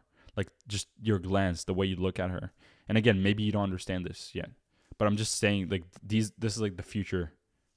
You know, go on this journey for a while. You'll understand what I'm talking about. So yeah, most of you are just wasting time. You're just asking stupid questions like, how do I get a woman? Like what value do you have to offer? Like, why does she want you? Do you understand what I'm saying? Like, she probably just doesn't want you because you haven't built anything for yourself. So yeah, become a man worthy of an intimate partner as well as a friendship.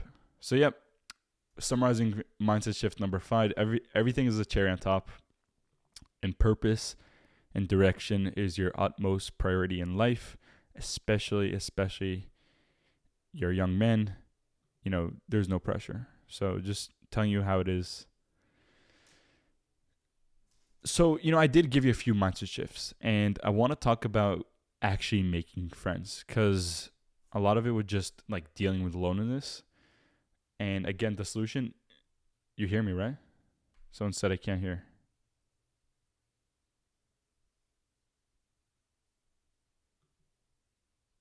Okay. Now just making sure. Don't want to talk to myself. So yeah, I gave you a lot of mindset shifts, and I also don't want to leave you in this lecture being like, okay, so I'm still lonely. Like that helped, but yeah. Here's the thing. At the end of the day, we're social creatures. We're hardwired to have friends, right? Because in the past, in an evolutionary perspective, having friends meant that you have an increased chance of survival, right? Our brains haven't changed. You know, they're malleable over the years, but they haven't changed a lot, and we still need to have that social connection. So I said this is probably the 70th time. Like, I'm sorry if I'm repeating this, but if you haven't heard it yet, understand that this lecture is not about being a lone wolf. It's about how to deal with loneliness, because most of you, it's probably hard to get into a friendship and you have like nothing to offer right now. So I'm just giving you advice to deal with it. But let's say you're ready. Let's say you're ready there. You know, you're on self-improvement. You're like, damn, I'm ready to actually make a friend. Two things. I mean, I kind of mentioned this, but actually, let me backtrack. I'd argue that you need to keep your circle like of friends incredibly small. And it's so much better than having just a group of whatever, 10, 15 friends who are shitty. Keep it small, more manageable. It's not cool to have a lot of friends that are shitty. Like in high school, and maybe you're young, maybe you're in middle school and you're like, damn, there's this popular guy who has 10 friends and so cool. And bro, what influence do these friends have on him? Probably negative. Like they're probably drinking every other day. They're probably doing the bad habits. Like you're fine. It's okay not to have a lot of friends right now. It's okay to keep your circle small. And what I'm trying to say here is like, I just want you to be extremely selective with the people that you befriend. Like we're ready to make friends now, but you have to understand that you're the average of the 5 people you surround yourself with or spend the most time with. And this quote is true. And it's extremely rare to find people on self-improvement and who are just on purpose, who are focused, etc. I think the solution and what I figured out so far, and I hope this can help you, right, in this friend-making section of this lecture, is try to befriend positive people, right? People who are fun to be around, who are funny. They have to be like good at something. They have to, maybe this friend is really funny. Maybe this friend is extremely positive. But I think those two, or specifically the positive part, is probably the most important thing when you're trying to make friends on self-improvement. And I mentioned this like in the questions, so that's why I'm repeating. But your friends don't need to be on self-improvement. So just find positive people who are trying to improve and they have a positive mindset. They're trying to support you. And I know it's easier said than done. Honestly, it's very easier said than done. Like, it's easy for me to tell you, yeah, like, find positive people. And you're like, shit, what the hell do I do? It's tough. And there's no real answer, right? Because if there was, you'd be already having, like, whatever, like, good 5 people who are in your circle and everything is great and life is good. I think this comes back to my point of, if you want high quality friends, you need to become one yourself. You need to become that positive friend, right? I think you attract people who are similar like you. So maybe you're attracting right now negative people. Maybe there's something in you, like some bad habit that you still have to fix. I'm not saying it's 100% the rule, but sometimes it is. Like, I just happen to attract more positive people because I've improved myself. Is it perfect? No. But yeah, so I guess this all comes back to the point of, like, you're not in a rush. It's okay. Take your time, brother. Improve yourself, and the right people will come. They're just a cherry on top. Like, I know it's important. Like, I started this section saying having friends is important. We're social creatures. Yes, it's super important. But I would rather surround myself with positive people than just, like, shitty friends. So if you're in that situation, you're like, I only have shitty friends right now, better to be alone. And yeah, just be on the lookout for positive people, maybe in your friends. Maybe in your school, maybe online. And this is actually the last point I want to talk about. Find people online. Like, this Discord is an amazing way to surround yourself with, like, positive people. And yeah, just add people. Just go into there's literally, and this is crazy, there's literally voice chats, right? You can get into voice chats with people in this lecture. And the first person doesn't have to be perfect, but you do that like an hour a day. Just get into that kind of mindset that, yeah, I want to maybe meet someone online. You're going to find a few people who are, like, similar to you. And these days, you're probably like, you're the sum of the 5 people, I would say, even online, right? Because we're much more online these days. And I would also argue that we're also the sum of the 5 content creators we listen to, right? So if you listen to just negative people who just bring you down, who are not positive, who just complain, like, negative news, all these things, you're probably going to become more like that. And your thoughts are going to become more like that.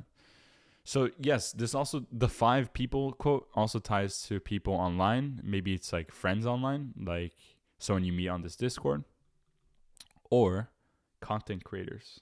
So Hamza, etc. Like, anyone. So just really listen to the inputs that you give yourself. This is kind of the point I'm trying to hint here. Whether it's content creators, what you listen to, people in real life, people online, just make sure that you regulate everything. Because if you don't regulate it, society is going to regulate it for you. People are going to regulate it for you. They're going to make the rules for you. Like, inaction is action. You know what I mean? If you don't take action, you're like, yeah, I don't give a shit. Like, someone's going to take action for you. Someone's going to influence you. The news is going to influence you. This is going to influence you. So take that with a grain of salt. I'm just 22 years old. I'm speaking like I have life experience. You know, I'm just 22. And think for yourself. This is actually something I'm going to repeat in my lectures that I do. Take everything with a grain of salt. This is not, what I'm saying here is not, God. I'm not God. You don't know me. I'm a, random person on the internet. I just happened to be on self-improvement for a while. I happened to be improving myself. And yeah, take everything with a grain of salt. Try to think about everything critically. And it's such good advice to think critically, especially in today's world. Like, most of you guys are NPCs. Most of you don't even think. Like, you see this online in, like, online communities where people just take someone's word as God. And that's not good. We need to think. And yeah, brother. Here's the thing. I'm going to do a few questions now. I'm going to change the timing so slow mode is like lower. And yeah, we're going to keep going.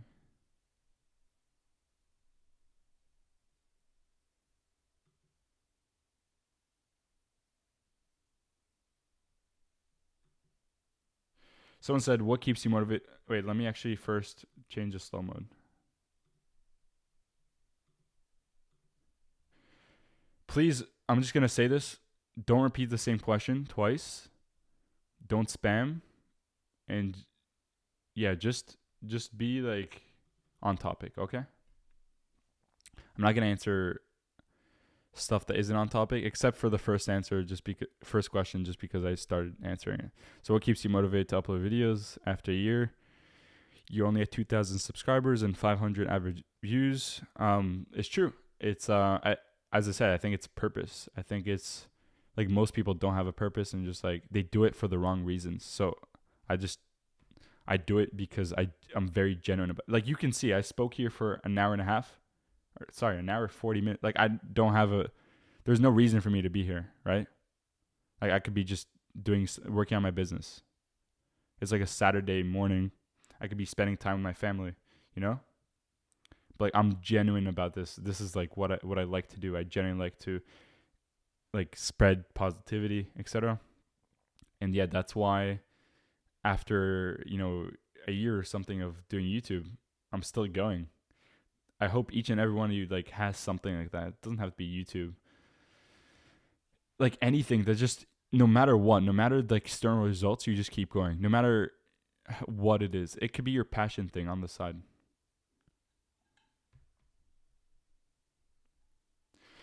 More how to not let emotions and feelings take over your actions.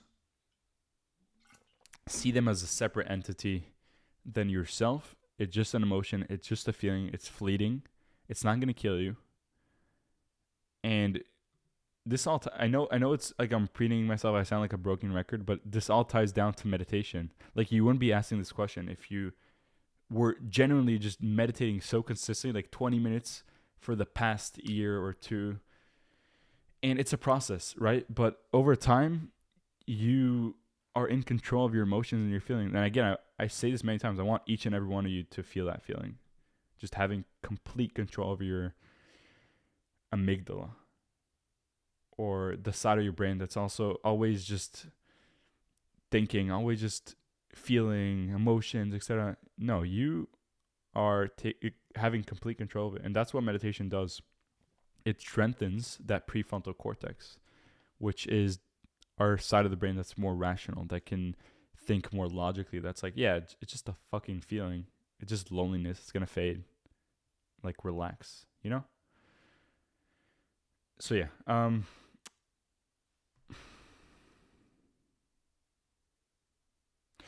What should I do when I'm bored and have nothing to do?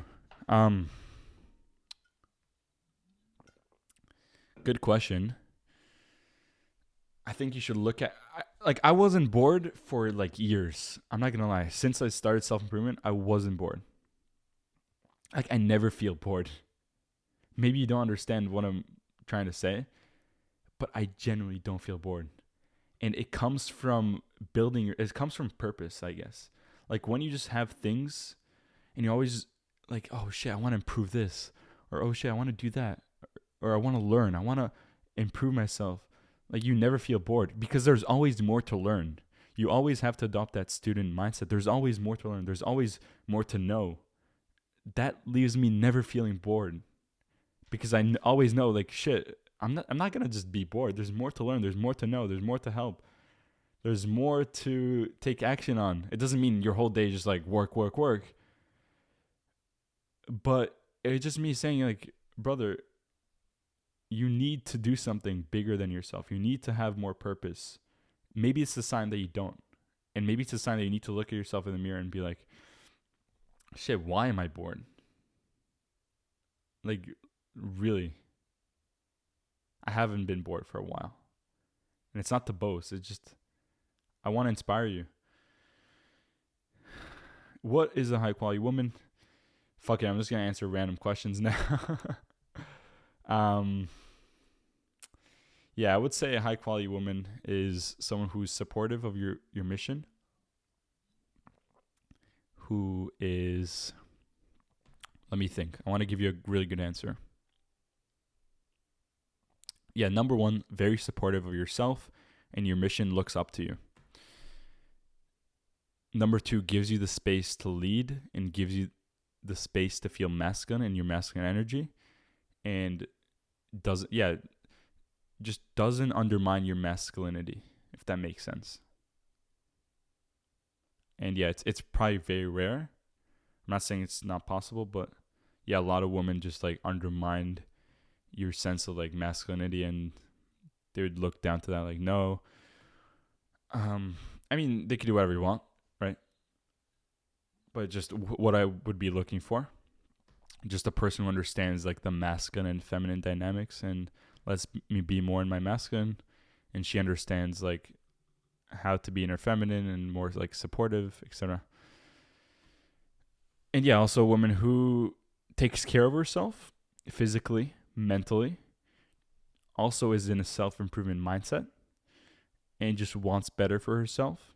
And I think it's an like amazing thing, amazing quality. Like I know women are very attracted to discipline and like a man who's on purpose, etc. But I think it's also like you don't want a lazy woman. We all know that. You don't want someone who's just like fucking all day Netflixing and eating, McDonald's. Like no, you want someone who's also working on herself. So it's all in the pursuit, right? It doesn't have to be someone who's like self-improvement god woman. Just someone in pursuit. And then what else would I have to say? Yeah, I think I touch on the most important stuff. It's funny, like we guys don't ask for a lot, but it's gotten pretty hard to get those traits. Filda Panko, thank you for asking, brother. How are you? I don't get that question sometimes. I appreciate that. I'm doing great, man. Doing great. Thank you, bro. How to be patient with not seeing results. How to be patient with not seeing results. It's a good question. I could speak from personal experience with YouTube, for example. Like I started 2 years ago, or yeah, even more, I think. And I never really got good results. Not for you to think I'm like poor him, whatever. But I think the best thing I've learned that motivated me is that if you don't stop, like you have no way to fail. Maybe you don't really understand that right now, but like think about it. Like if I don't stop YouTube, like I won't fail. Like I'll get to whatever goal soon. Maybe it's in 10 years. Maybe it's in fucking 20 years. Who cares? But I want that so much. And that also comes from purpose, right? I want so much that I'm willing to sacrifice that. Where are you from? Around New York City area. My latitude is... No, I'm kidding.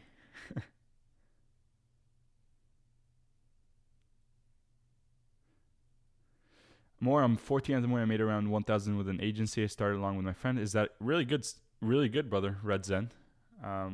You should be proud of yourself. You're very young to make that money. Very good.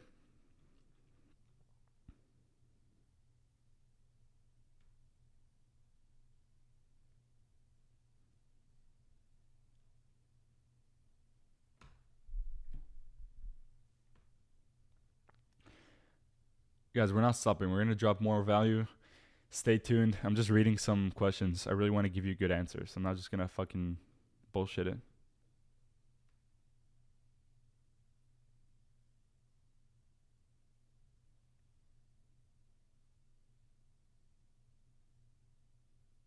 Plus, I'm going to go... Sorry. After this lecture, I'm going to read everything because I didn't have a chance. But Don Race, really appreciate your words. Really means a lot, not going to lie. Is it true that a truly masculine man doesn't care about their woman and family as much as their purpose? I think the way you phrased it is not really right. Like a truly masculine man truly cares about his woman and family. But the way it is, it's like purpose is always number one. But it doesn't mean they don't care about them. You get what I mean? Like they care about them a lot, but it's not number one, if that makes sense. And usually like the woman, family, and I guess taking care of a family is more number one. It's just the way it is and the way it's always been. I mean, you can have a dynamic where it's the opposite. I personally don't want that. I mean, you can do whatever you want. But yeah, sure. Guys, please don't repeat the same question twice. If I haven't answered it, it's for a reason, or maybe, I don't know the answer. Here's the thing, like, I'm not gonna answer questions that I don't know the answer to. Like, I'm a student as well. I have a student mindset as well. I'm not gonna bullshit you if I don't know it. So I'm just gonna skip it. Like, or if I don't have a good answer, or it's not very, like, I know it's not gonna help you maybe, or it's not applicable to you. So just be patient, and yeah. How long have you been on self-improvement? What is the most significant change that has come with it? 3 years. I'm 22. You can argue even more because I've started working out when I was 16. Like, my mom literally got me on it. I wasn't really consistent until 2 years ago though. So, but yeah, I would say 3 years really. Most significant change would be,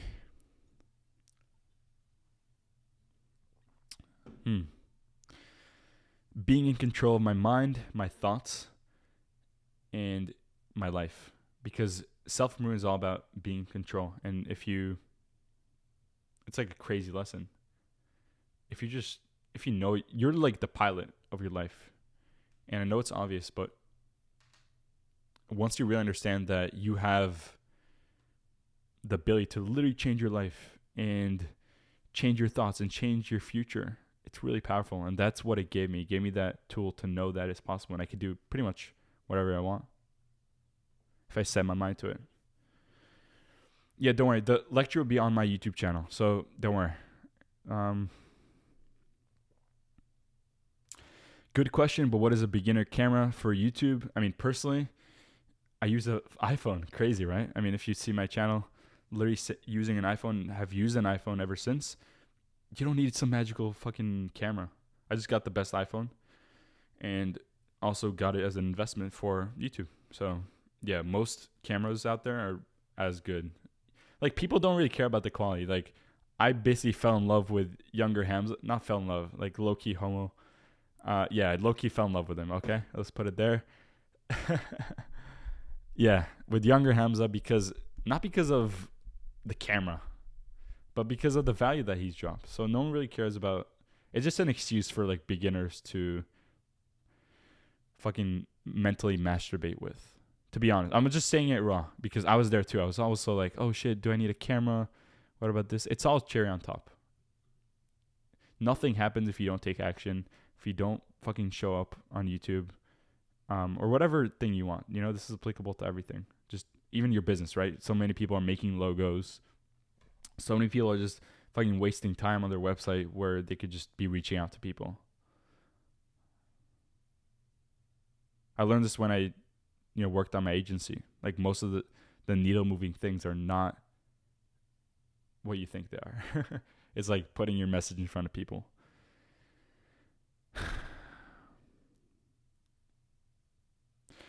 Thank you so much, Mr. Mango Memstar, for your kind words.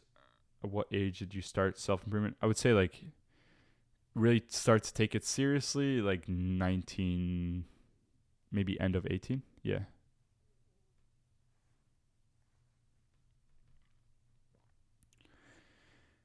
Any tips for going through a breakup? Okay, good question. Let me just read more. Should I invest time?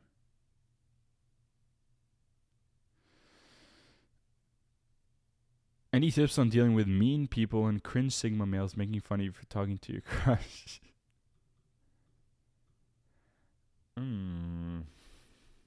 Yeah, I mean, they're just projecting their insecurity because they probably can't even speak to that woman. Any tips for going through a breakup? I mean, I went through 2 in my life. I could speak from experience that it only gets better. In the moment, it's like the shittiest thing ever. But you just learn to be with that emotion. It's just like an emotion, right? Like that sadness, that feeling. And I guess you're so used to being with someone for like years or months, you almost go through withdrawal symptoms, and your brain adapts, or your brain adapts over time, and that's a good thing.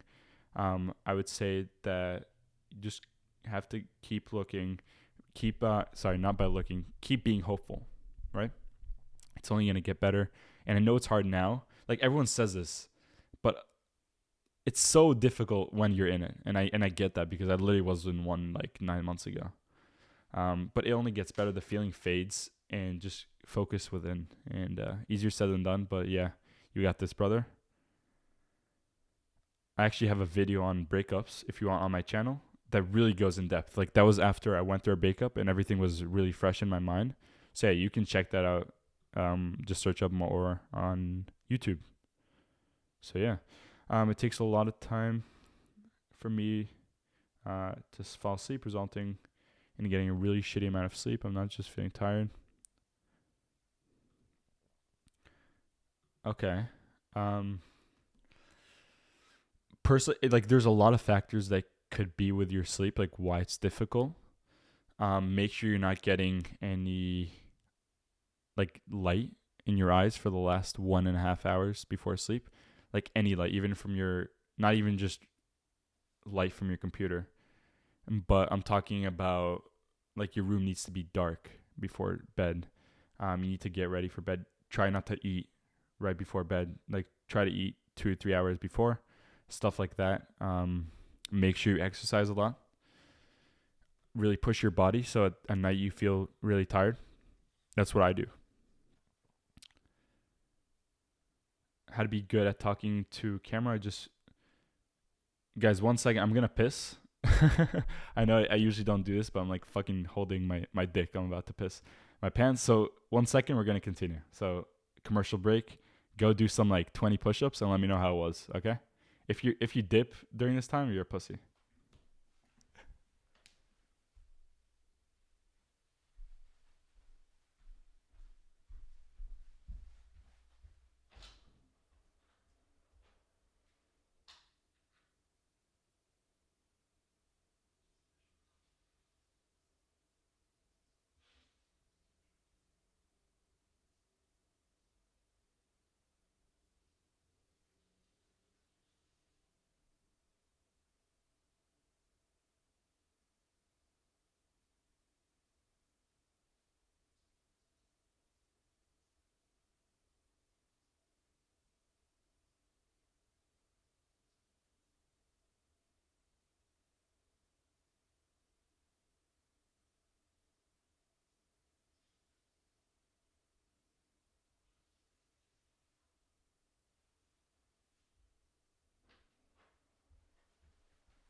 All right, I'm back. Fucking almost pissed my pants. All right. Where were we? Let's see. Yeah, Kaul Aram. I hope that helps. I mean, I know I didn't say as much as I could because I can go in depth, but definitely my video talks a lot. It's like a 30-minute video.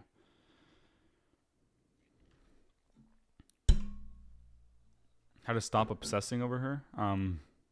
Okay, 20 push-ups. Y'all did 20? You know what? I don't want to be a pussy. I'm going to do 20 push-ups, and then I'm going to continue.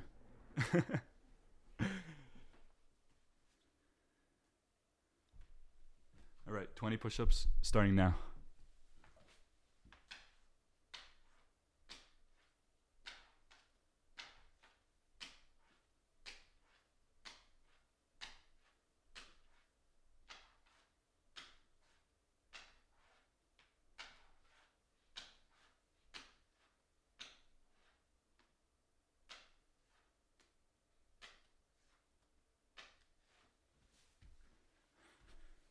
I think this is the first time a lecturer took like 20 seconds in the middle to do fucking push-up. Yeah, bro, I literally, I drank so much water. I pissed my pants almost. I got a low-key jet spray. So, yeah, I just did 20. Good shit. Okay, more questions, guys? Do you know if you're on your purpose if you try to gotta catch my breath. If you try to dedicate almost all of your time of the day to it? Are you asking if you dedicate most of your time to it, then that's how you know they're on your purpose? Can you kind of elaborate? Someone said how to stop obsessing over her. I mean, you just deleted it, so maybe I won't answer it. Any way to re-listen to the lecture? Yeah, I'm gonna post it on my YouTube channel. It's gonna be on lecture announcements. So the best way to get out of a rut for the long term is understand that the small things matter. So what I say about that, like, people who are in a rut, they try to do like the big shit. They're like, oh shit, I'm like stuck in a rut. Like, I want to meditate, etc. By small shit, I mean, do you wash your dishes after you eat? Do you like put your clothes away after you shower? Do you put your toothbrush away after you brush your teeth? Like, these small things, although you're like, that's bullshit, they're so big because it's really the small things in life. And I would say in everything, but specifically when you're trying to get out of a rut, so valuable to like work on the small things and then build up to that. Like, did you make your bed? Is your room clean? Is your digital environment clean? Like, your phone, is it clean? Do you have like a million notifications? Otherwise, like, you're going to keep being stuck in that rut. There's so much distraction, etc. Make sure everything is like in tune. The small things, you're taking care of everything. There's no reason. And I say this from experience. Like, every time I'm stuck in a rut, which I still go through some, I'm like, okay, shit, let's make my bed. I probably didn't make it that day. Oh shit, let's gotta put this away. Oh shit, I gotta clean my desk. Oh shit, let's do that. Like, all these things, although you don't think they're important, they're fucking important, especially when you're in a rut. And you want to do the big things, right? You want to meditate, you want to journal, you want to do all that stuff, you want to start your business, etc. So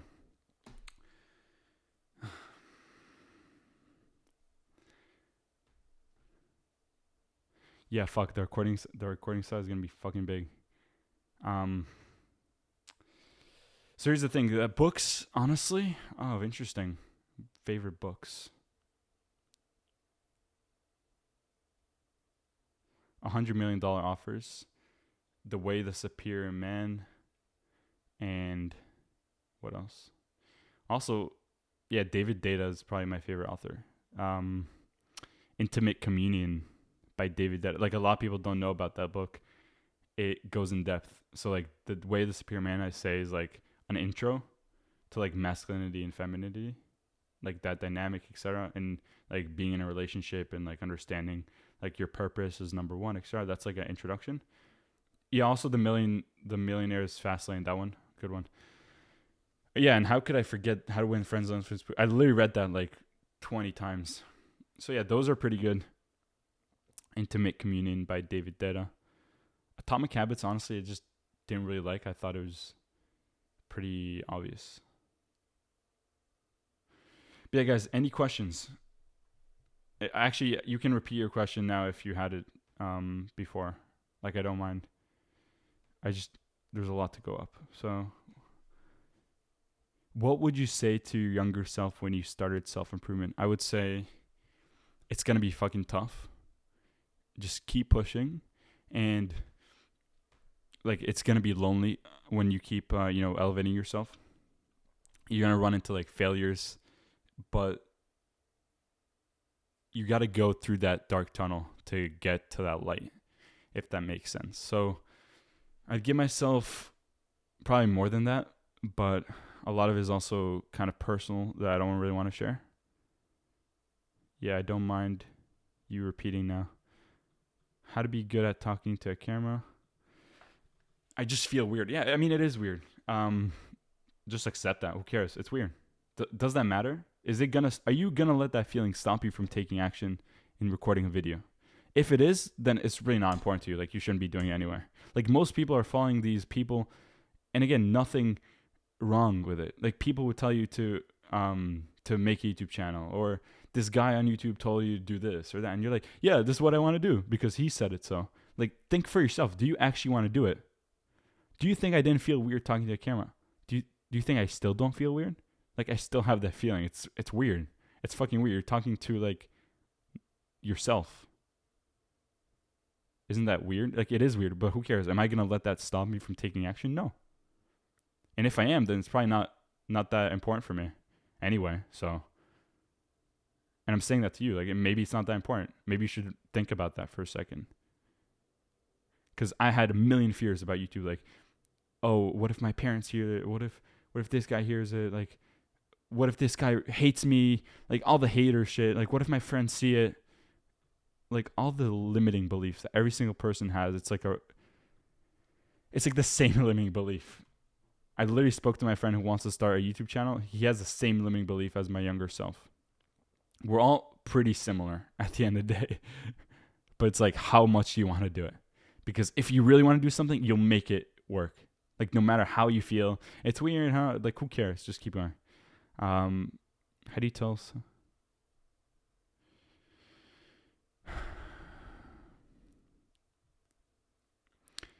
Actually, on self-improvement, I'm going to skip that question because I don't really have a good answer for you. And that's the thing. I'm honest. Like, I'm not just going to answer stuff that I don't want to bullshit you guys.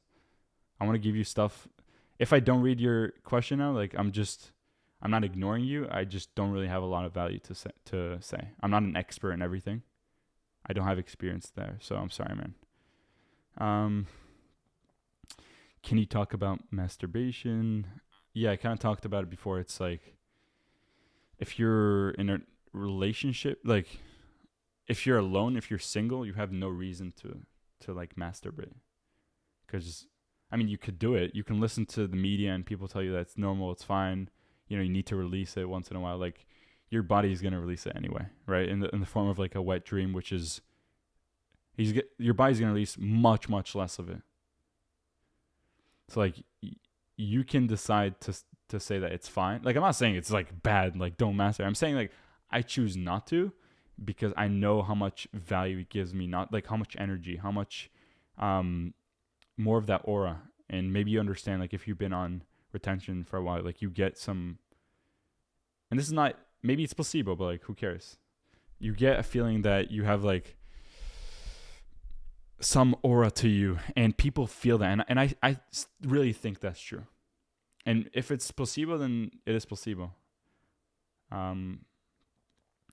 But I really think, like, even, let's say you think you don't believe in that stuff. You think semen retention is bullshit and all that. Like, even just wasting time, just think about it. Just visualize this for a second. You're wasting time in your day. It's like 9 p.m. and you're just like, you're going to the bathroom and you're just like touching yourself. I know maybe this sounds like vulgar, but like you're alone, maybe touching yourself to like pixels on a screen and just fucking doing it in a bathroom. And don't forget that your semen is powerful, right? Because you literally, and I know most men don't understand this, you can literally create like another human being with that energy, but you choose to just put it down the drain because you chose pleasure over, like you literally chose instant gratification. No matter if maybe you're not watching porn, literally still instant gratification.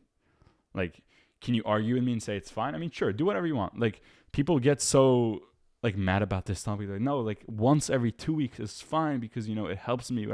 Do whatever you want. We all speak from personal experience, and I guess that's how life is, right? I told you, think with yourself. Use your own mind to think about the words piercing through your head right now. Maybe you're like, more is full of crap. I don't really care. I'm still going to live my life. I'm not going to waste that time fucking touching myself alone while God is watching. So whatever. I mean, do whatever you want, you know? Rants. You think that continuing to talk to a girl while on self-improvement again is possible? Do you mean like talking to girl? Like, I think talking to girls on self-improvement is perfect. Like do that. If you have the opportunity, do it. Just most men don't have the opportunity. But if you have that, do it. There's no reason why not to, you know? It's good practice as well. Do you think family is a good or bad influence on one's journey? Yeah, mostly, you know, your family wants the best for you. So you have to understand that. Maybe for you, it just seems like annoying. Like what they're telling you to do is not aligned with what you want. So sometimes it's like, damn, they have such a bad influence, whatever. That's one thing. I think in general, like your family wants the best for you. If your family's like down bad or something, doing like bad habits, maybe that's different. I don't really have experience like with that. But normally just know that they're coming from a good spot. Like, don't get mad at them. Like, appreciate your family. This is what really advice that not a lot of people talk about. Like, appreciate your parents. Like, it's so easy for a young man to be like, fuck you, I'm so pissed. Like, you guys are so annoying, all that like bullshit. Like, you just want me to do this, you just want me to study, you just want me to get good grades. You're so annoying. I just want to do self improvement. Like, you can say that all you want, but bro, they raised you. They, like, you wouldn't be listening to this right now if they weren't there. I know it sounds weird, but like, yeah, like, you wouldn't be born.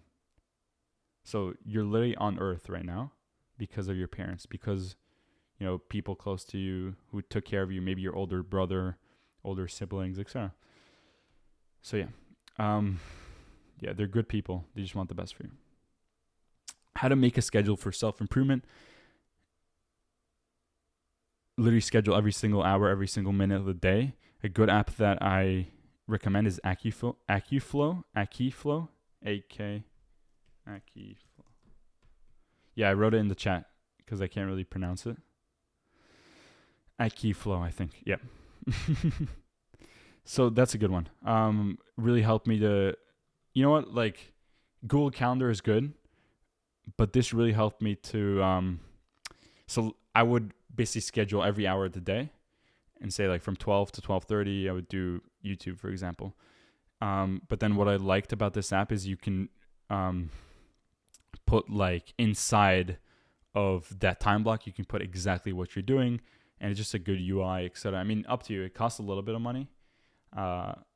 Yeah, it's from personal experience, what I've tested, etc. This was the best for, like, scheduling your day. And yeah, let's see. I like the questions, so oh my god. I wake up. Thank you so much thank you, 41 Mog. I appreciate you, my man. Really appreciate you, brother.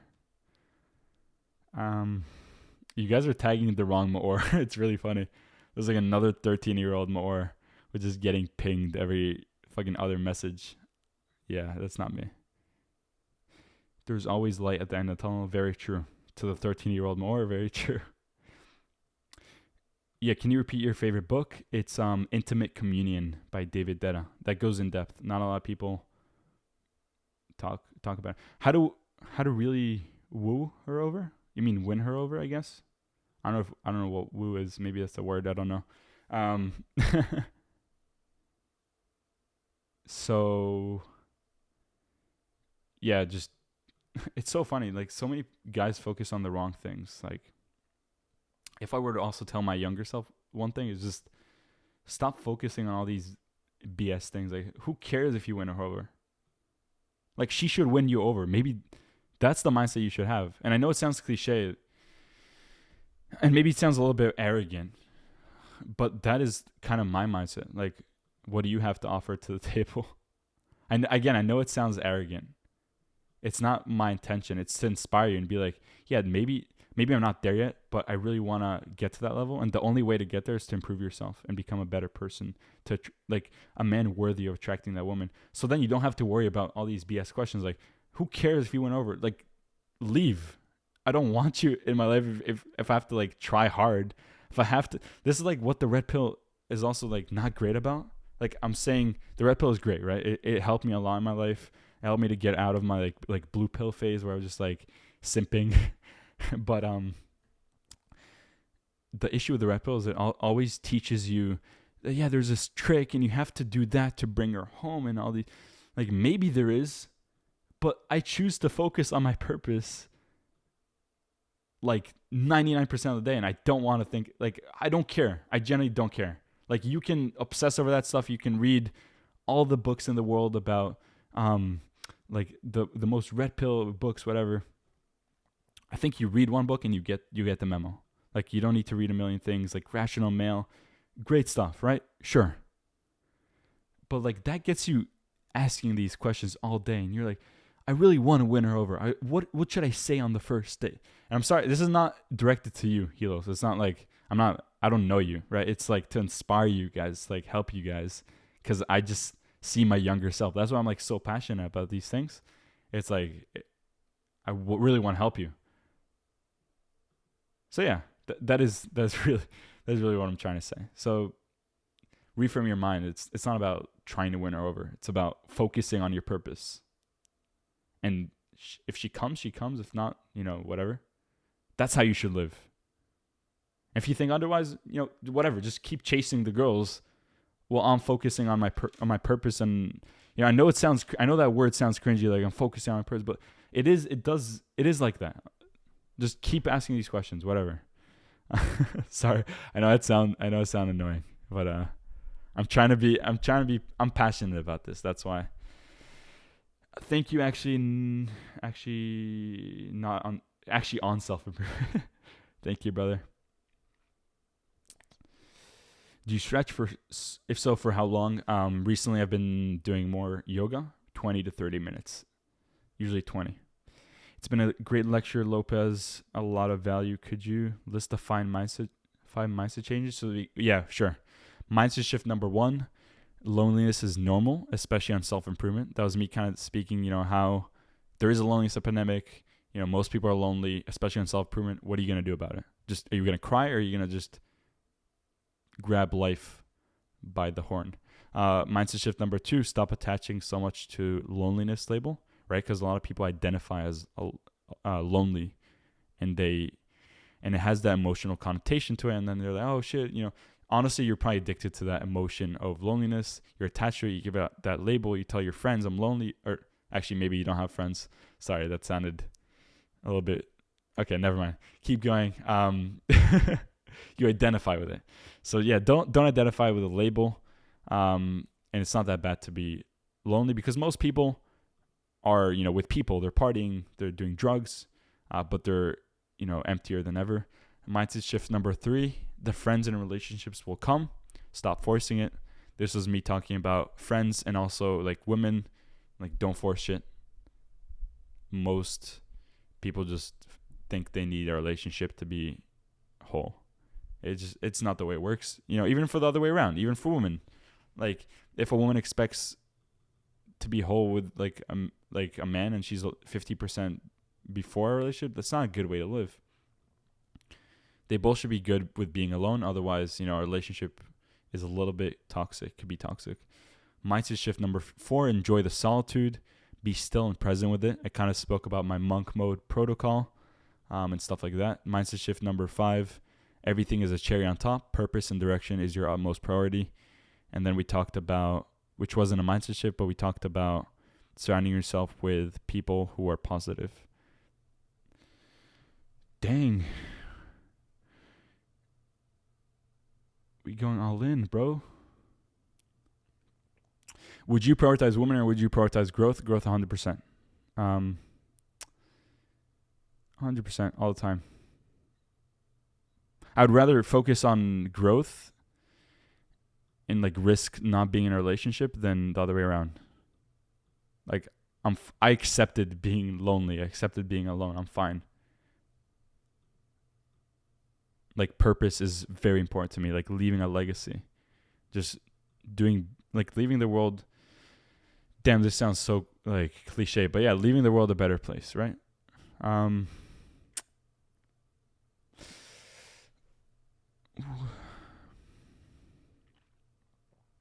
What to do if I have, when I have friends, but they are Jeffries, they aren't any people and something around me, and I feel alone. And yeah, I mean, I get that too. It's basically the whole lecture, right? Most people feel alone on self-improvement. It's like common. And I think you have to decide, like, am I better alone dropping these Jeffrey friends? Or is it better to, still be with them and maybe they're bringing me down? But again, it's up to you. It's your life. I told you what I would choose. I would definitely choose being alone in that case. The best case, don't get me wrong, brothers. The best case is you're purposeful, you have a mission, and you have great friends and brothers around you, right? We all want that. Great brothers, supportive, push you, positive people. They want the best for you. We all want that. But that takes time. So just become a better person, worthy of that high quality friend. How can I be more disciplined? I think a lot of people ask this. I think it comes back to the way I described like getting out of rut. It's just doing the small things. It's how do I expect you to be disciplined in your routine and working out if you can't be disciplined in the small shit? Now, if you're disciplined in the small shit and you're really real with yourself, that yeah, I do everything, like I clean after myself, I make my bed, I do this, I'm very, very disciplined in the small things in life, then yeah, maybe we can talk then. But most people aren't there. So that's like another stage, right? Stage number 2 is like, yeah, I'm disciplined in the small things. I want to be disciplined in the bigger things. Okay, then we'll talk. What do you think about Ziz? Ziz is amazing. Ziz is a legend. Thank you so much for mentioning that. Can't believe I'm answering these questions. We're going to do 10 more minutes, boys, and then, yeah, we're out. It's been 2.5 hours. I hope this has been, great. So everything is being recorded. Don't worry. Is it okay to analyze a person? Let's say Batman. Sure. If they help you to be a better person. Can I go piss? No. Someone asked if they can go piss. Yeah, no. Gotta raise your hand, bro. How can I break up with a girl who's in love with me? I want to focus on myself for the summer and I don't know how to end it off. It's tough. I mean, just the fact that they're questioning this is your sign to do it. You just have to be a man. Just say it very nicely in a way that like doesn't hurt her. Tell her how you told me, like, listen, I want to focus on myself. And yeah, just be honest with it. I know it's hard, but you have to be like a man, because if you don't take action on it, then truthfully, like, time will pass and you'll be stuck. And so like you have to take the action. Like, she's not going to take it. You know what I mean? She's fine with the relationship. So just be a man, When I started the self-improvement journey, everyone got jealous and distracted themselves. Yeah, I mean, people get jealous, especially if they see you improving.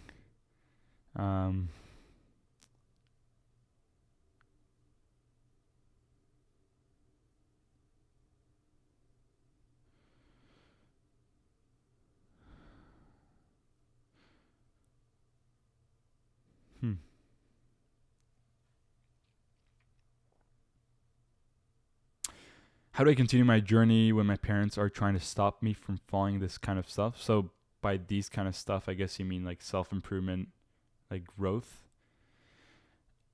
I would explain to them, like, I'm just trying to be better. I'm just trying to be a better man. But you don't need their support. That's the truth. Like, you learn that you don't need anyone else to support you but yourself. And I know it's tough, because if your parents will support you, it's tough, but it's the truth. It is what it is.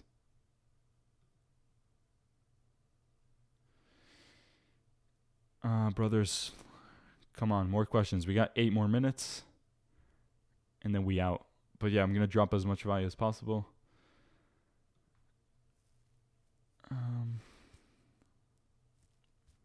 I have some friends that do some good habits, like working out, but they also do bad habits, like playing video games. Should I still keep being friends with them? So yeah, I mean, again, if I said yes or no, like, does it really matter?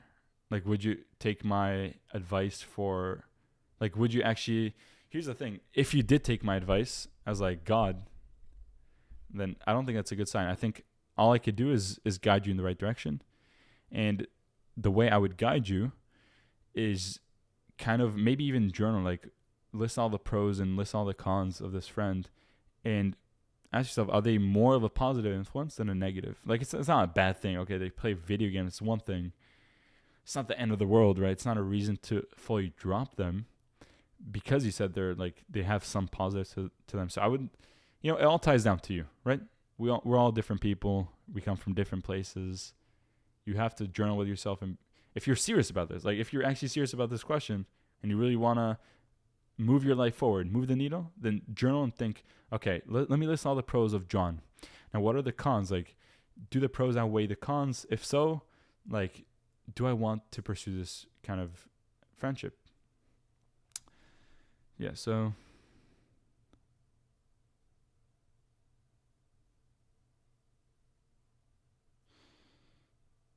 what to do when people around me force me down, like when I work alone? Yeah, I guess try your best to distance yourself from them. I know maybe if they're family members, it's harder. Maybe you're living in the same house. Put on headphones. Put on like buy noise canceling headphones. Do whatever you can in your power. Maybe go to a library like 5 hours a day just to get out of that. If it's like negative people, they can even be your family. Sometimes, sadly, right? Some people are like that.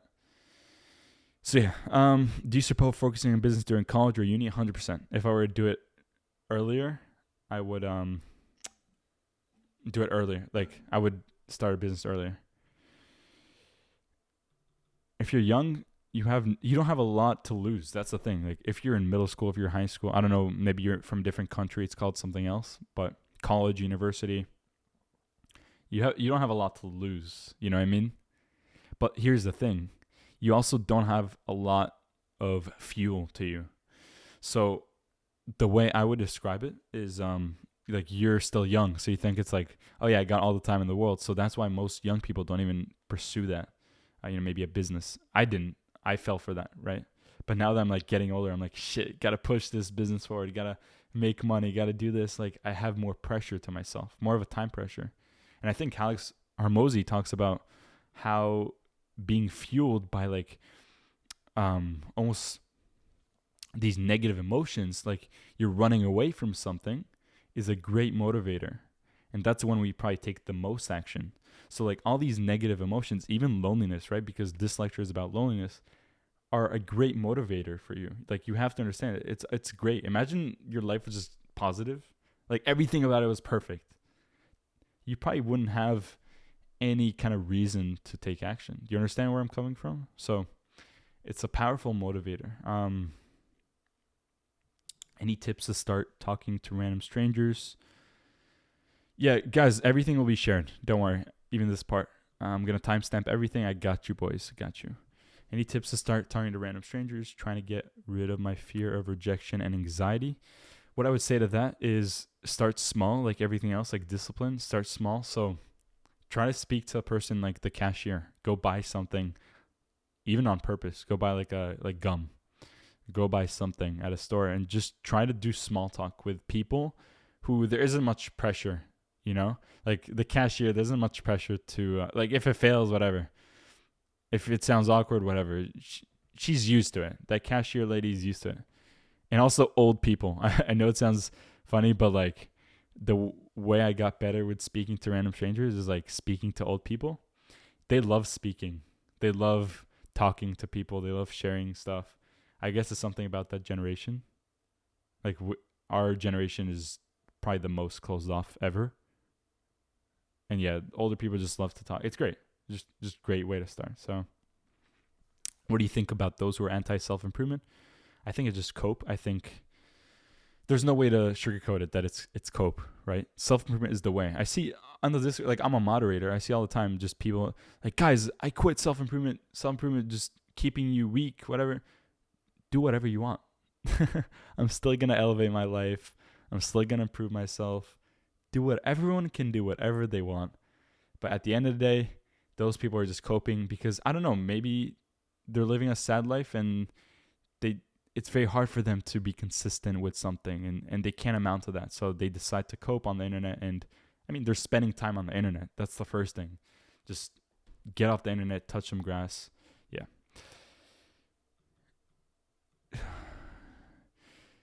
Thank you, Storm Raider. Yeah, I'm really investing my time here because I really want to help you guys. It's coming from a sense of selflessness and yeah. How to deal with depressing feelings.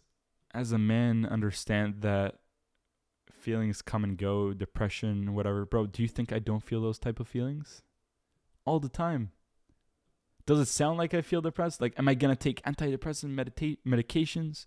No, I'm just going to meditate. Fuck that shit. It's not like, and also part of it, this is another part. Like people self-identify as, oh, I'm depressed. Like that is the worst thing you can do for yourself, for your subconscious mind. Like it listens. If you say that to yourself or to someone else, it listens. Trust me. And it's not even like a law of attraction thing. This is like real scientific. There's scientific evidence that your subconscious is listening. So if you identify with something, and you're like, I'm depressed, I'm anxious. Oh, sorry, I'm an anxious person, I'm a depressed person, stuff like that. Like, that's identifying with it. Guess what's gonna happen? It's gonna be worse. So the way I see it is like, okay, I feel loneliness, I feel some, sadness, I feel some feelings of depression. I don't know if you want to call it like depressed feelings. Yeah, I feel those feelings, but they're gonna come and go. Who the fuck cares? They're gonna come and go. I don't know. Maybe you've never heard it that way, but that to me gives hope, and I hope it does give hope to you, because who cares? They just come and go. Stop identifying with it. Stop like asking these questions. Do you think like I ask these questions? No, but I still feel that, I'm not going to waste my time thinking about it, because I know I'm still going to take action anyway. Like, that's part of self-improvement, right? Do the hard work, especially when you don't feel like it. The especially when you don't feel like it part is feeling depressed, feeling like your family is against you, feeling like nothing is going for you, feeling like everyone hates you, feeling like your friends hate you, feeling like life is shit, like everything is shit, like all that shit. Who cares? You still have to take action. That is what that quote is about, and that's how I see like do the hard work, especially when you don't feel like it. Feelings come and go. Who the fuck cares? Just take action anyway. That's what discipline is. You understand, bro? Ranting, huh? Let's see. Let me see. How do I find the recording? So yeah, before I end this lecture, I'm going to put my YouTube link in here. Thank you, Consul. Appreciate you, man. Thank you for your time. No, I appreciate it, guys. Really do. Really do. Thank you for listening. And I do really think that like the people who really listen for, because I'm also investing my time. Like, I hope that you listened well. And there was a lot of value dropped, especially in like the question stuff, because it was all over the place. I think I gave you like a well-rounded life advice. So, yeah, essentially. So here's the thing. I'm basically done right now. But before you go, if you want, I mean, I'm not going to force you, but if you want, and if you actually liked, my train of thought and how I spoke and stuff like that, then check out my channel. The lecture will also be there. So I just posted it. You don't have to subscribe. Do whatever you want. Just if you found value in this, then I'd love for you to be in my community. So that's how I see it. Like, I invested my time. Would love like to hear from you, like input, whatever. That's how I see it. So, gentlemen, yeah, Red Zed, I'm going to add you as a friend right now, just in case. Send you a friend request. I believe I just did it. So, gentlemen, I really appreciate you taking the time. Really means a lot. I know this was 2.5 hours of your day. If you really paid attention this long, bro, you have something in you that a lot of people don't have. You have that attention span that most people don't have. And that is big. And I'm sorry, guys, I can't really answer all the questions now. If you want, just ask it in my Discord. You can click on my name if you want more questions. But I can't answer all of them now. Guys, I really appreciate your time. I'm going to wrap up right now, but don't forget that I want you to do the hard work. I'm going to end up like Hamza. I'm going to end it like Hamza does. Do the hard work, especially when you don't feel like it. I want to thank Hamza for the opportunity. I wouldn't be here without him. So although he's probably not listening, just want to put it out there. Go to Hamza's cult, great cult. Again, I spoke to you guys about speaking to people in their one-on-one voice chat. Great way to make friends. Guys, spend your time. Yeah, I'm going to do the kiss. Don't worry. Spend your time productively today. I also end my lectures like this. Just don't waste time on Discord. You've listened to this for 2.5 hours. There's no more content that you need to consume. There's no more like wasting time. Like, what I want you to end this video on is, what action can you take today to help your future self out? And it could be working out.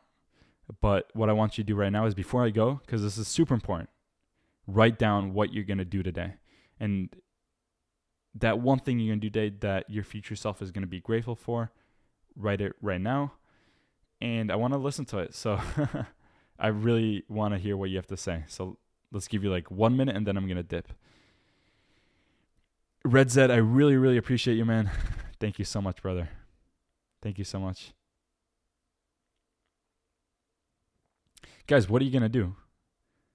Because if you got something out of this, it's like, take action. It's like, stop being in your head. Stop. Who cares if you feel lonely, right? Who cares? You're going to take action. Okay, meditate. Good shit. I'm going to journal. And guys, I mean this. Like, literally, exit Discord. Exit it. Stop wasting your time on Discord. You have... I really believe that each and every one of you, and I'm not saying this just to like make you feel better. I genuinely believe this, and I wouldn't say this otherwise. I think each and every one of you has some higher calling that, you know, God or the universe wants you to succumb to and become. But you're letting these distractions like Discord and all these, you know, bullshit stuff get in your way. And so you have something bigger than yourself, and that's why I'm doing this, because, you know, we're writing it down. And yeah, do what your younger self told yourself to do. So thank you for writing down what you're going to do. Gentlemen, I'm going to be here actually every single week. Like, I'm going to make it my mission to be here, maybe not every single Saturday, but every single weekend. So if you liked, you know, how I spoke, whatever, check it out. You know, I'll post the next lecture in a few days. Gentlemen, it was an honor. Thank you so much for your time. Go do something productive and take action. And again, lecture will be in my YouTube channel in a little bit while. If anyone wants to send again my YouTube link, feel free to do it. I'll see you guys next time. Peace.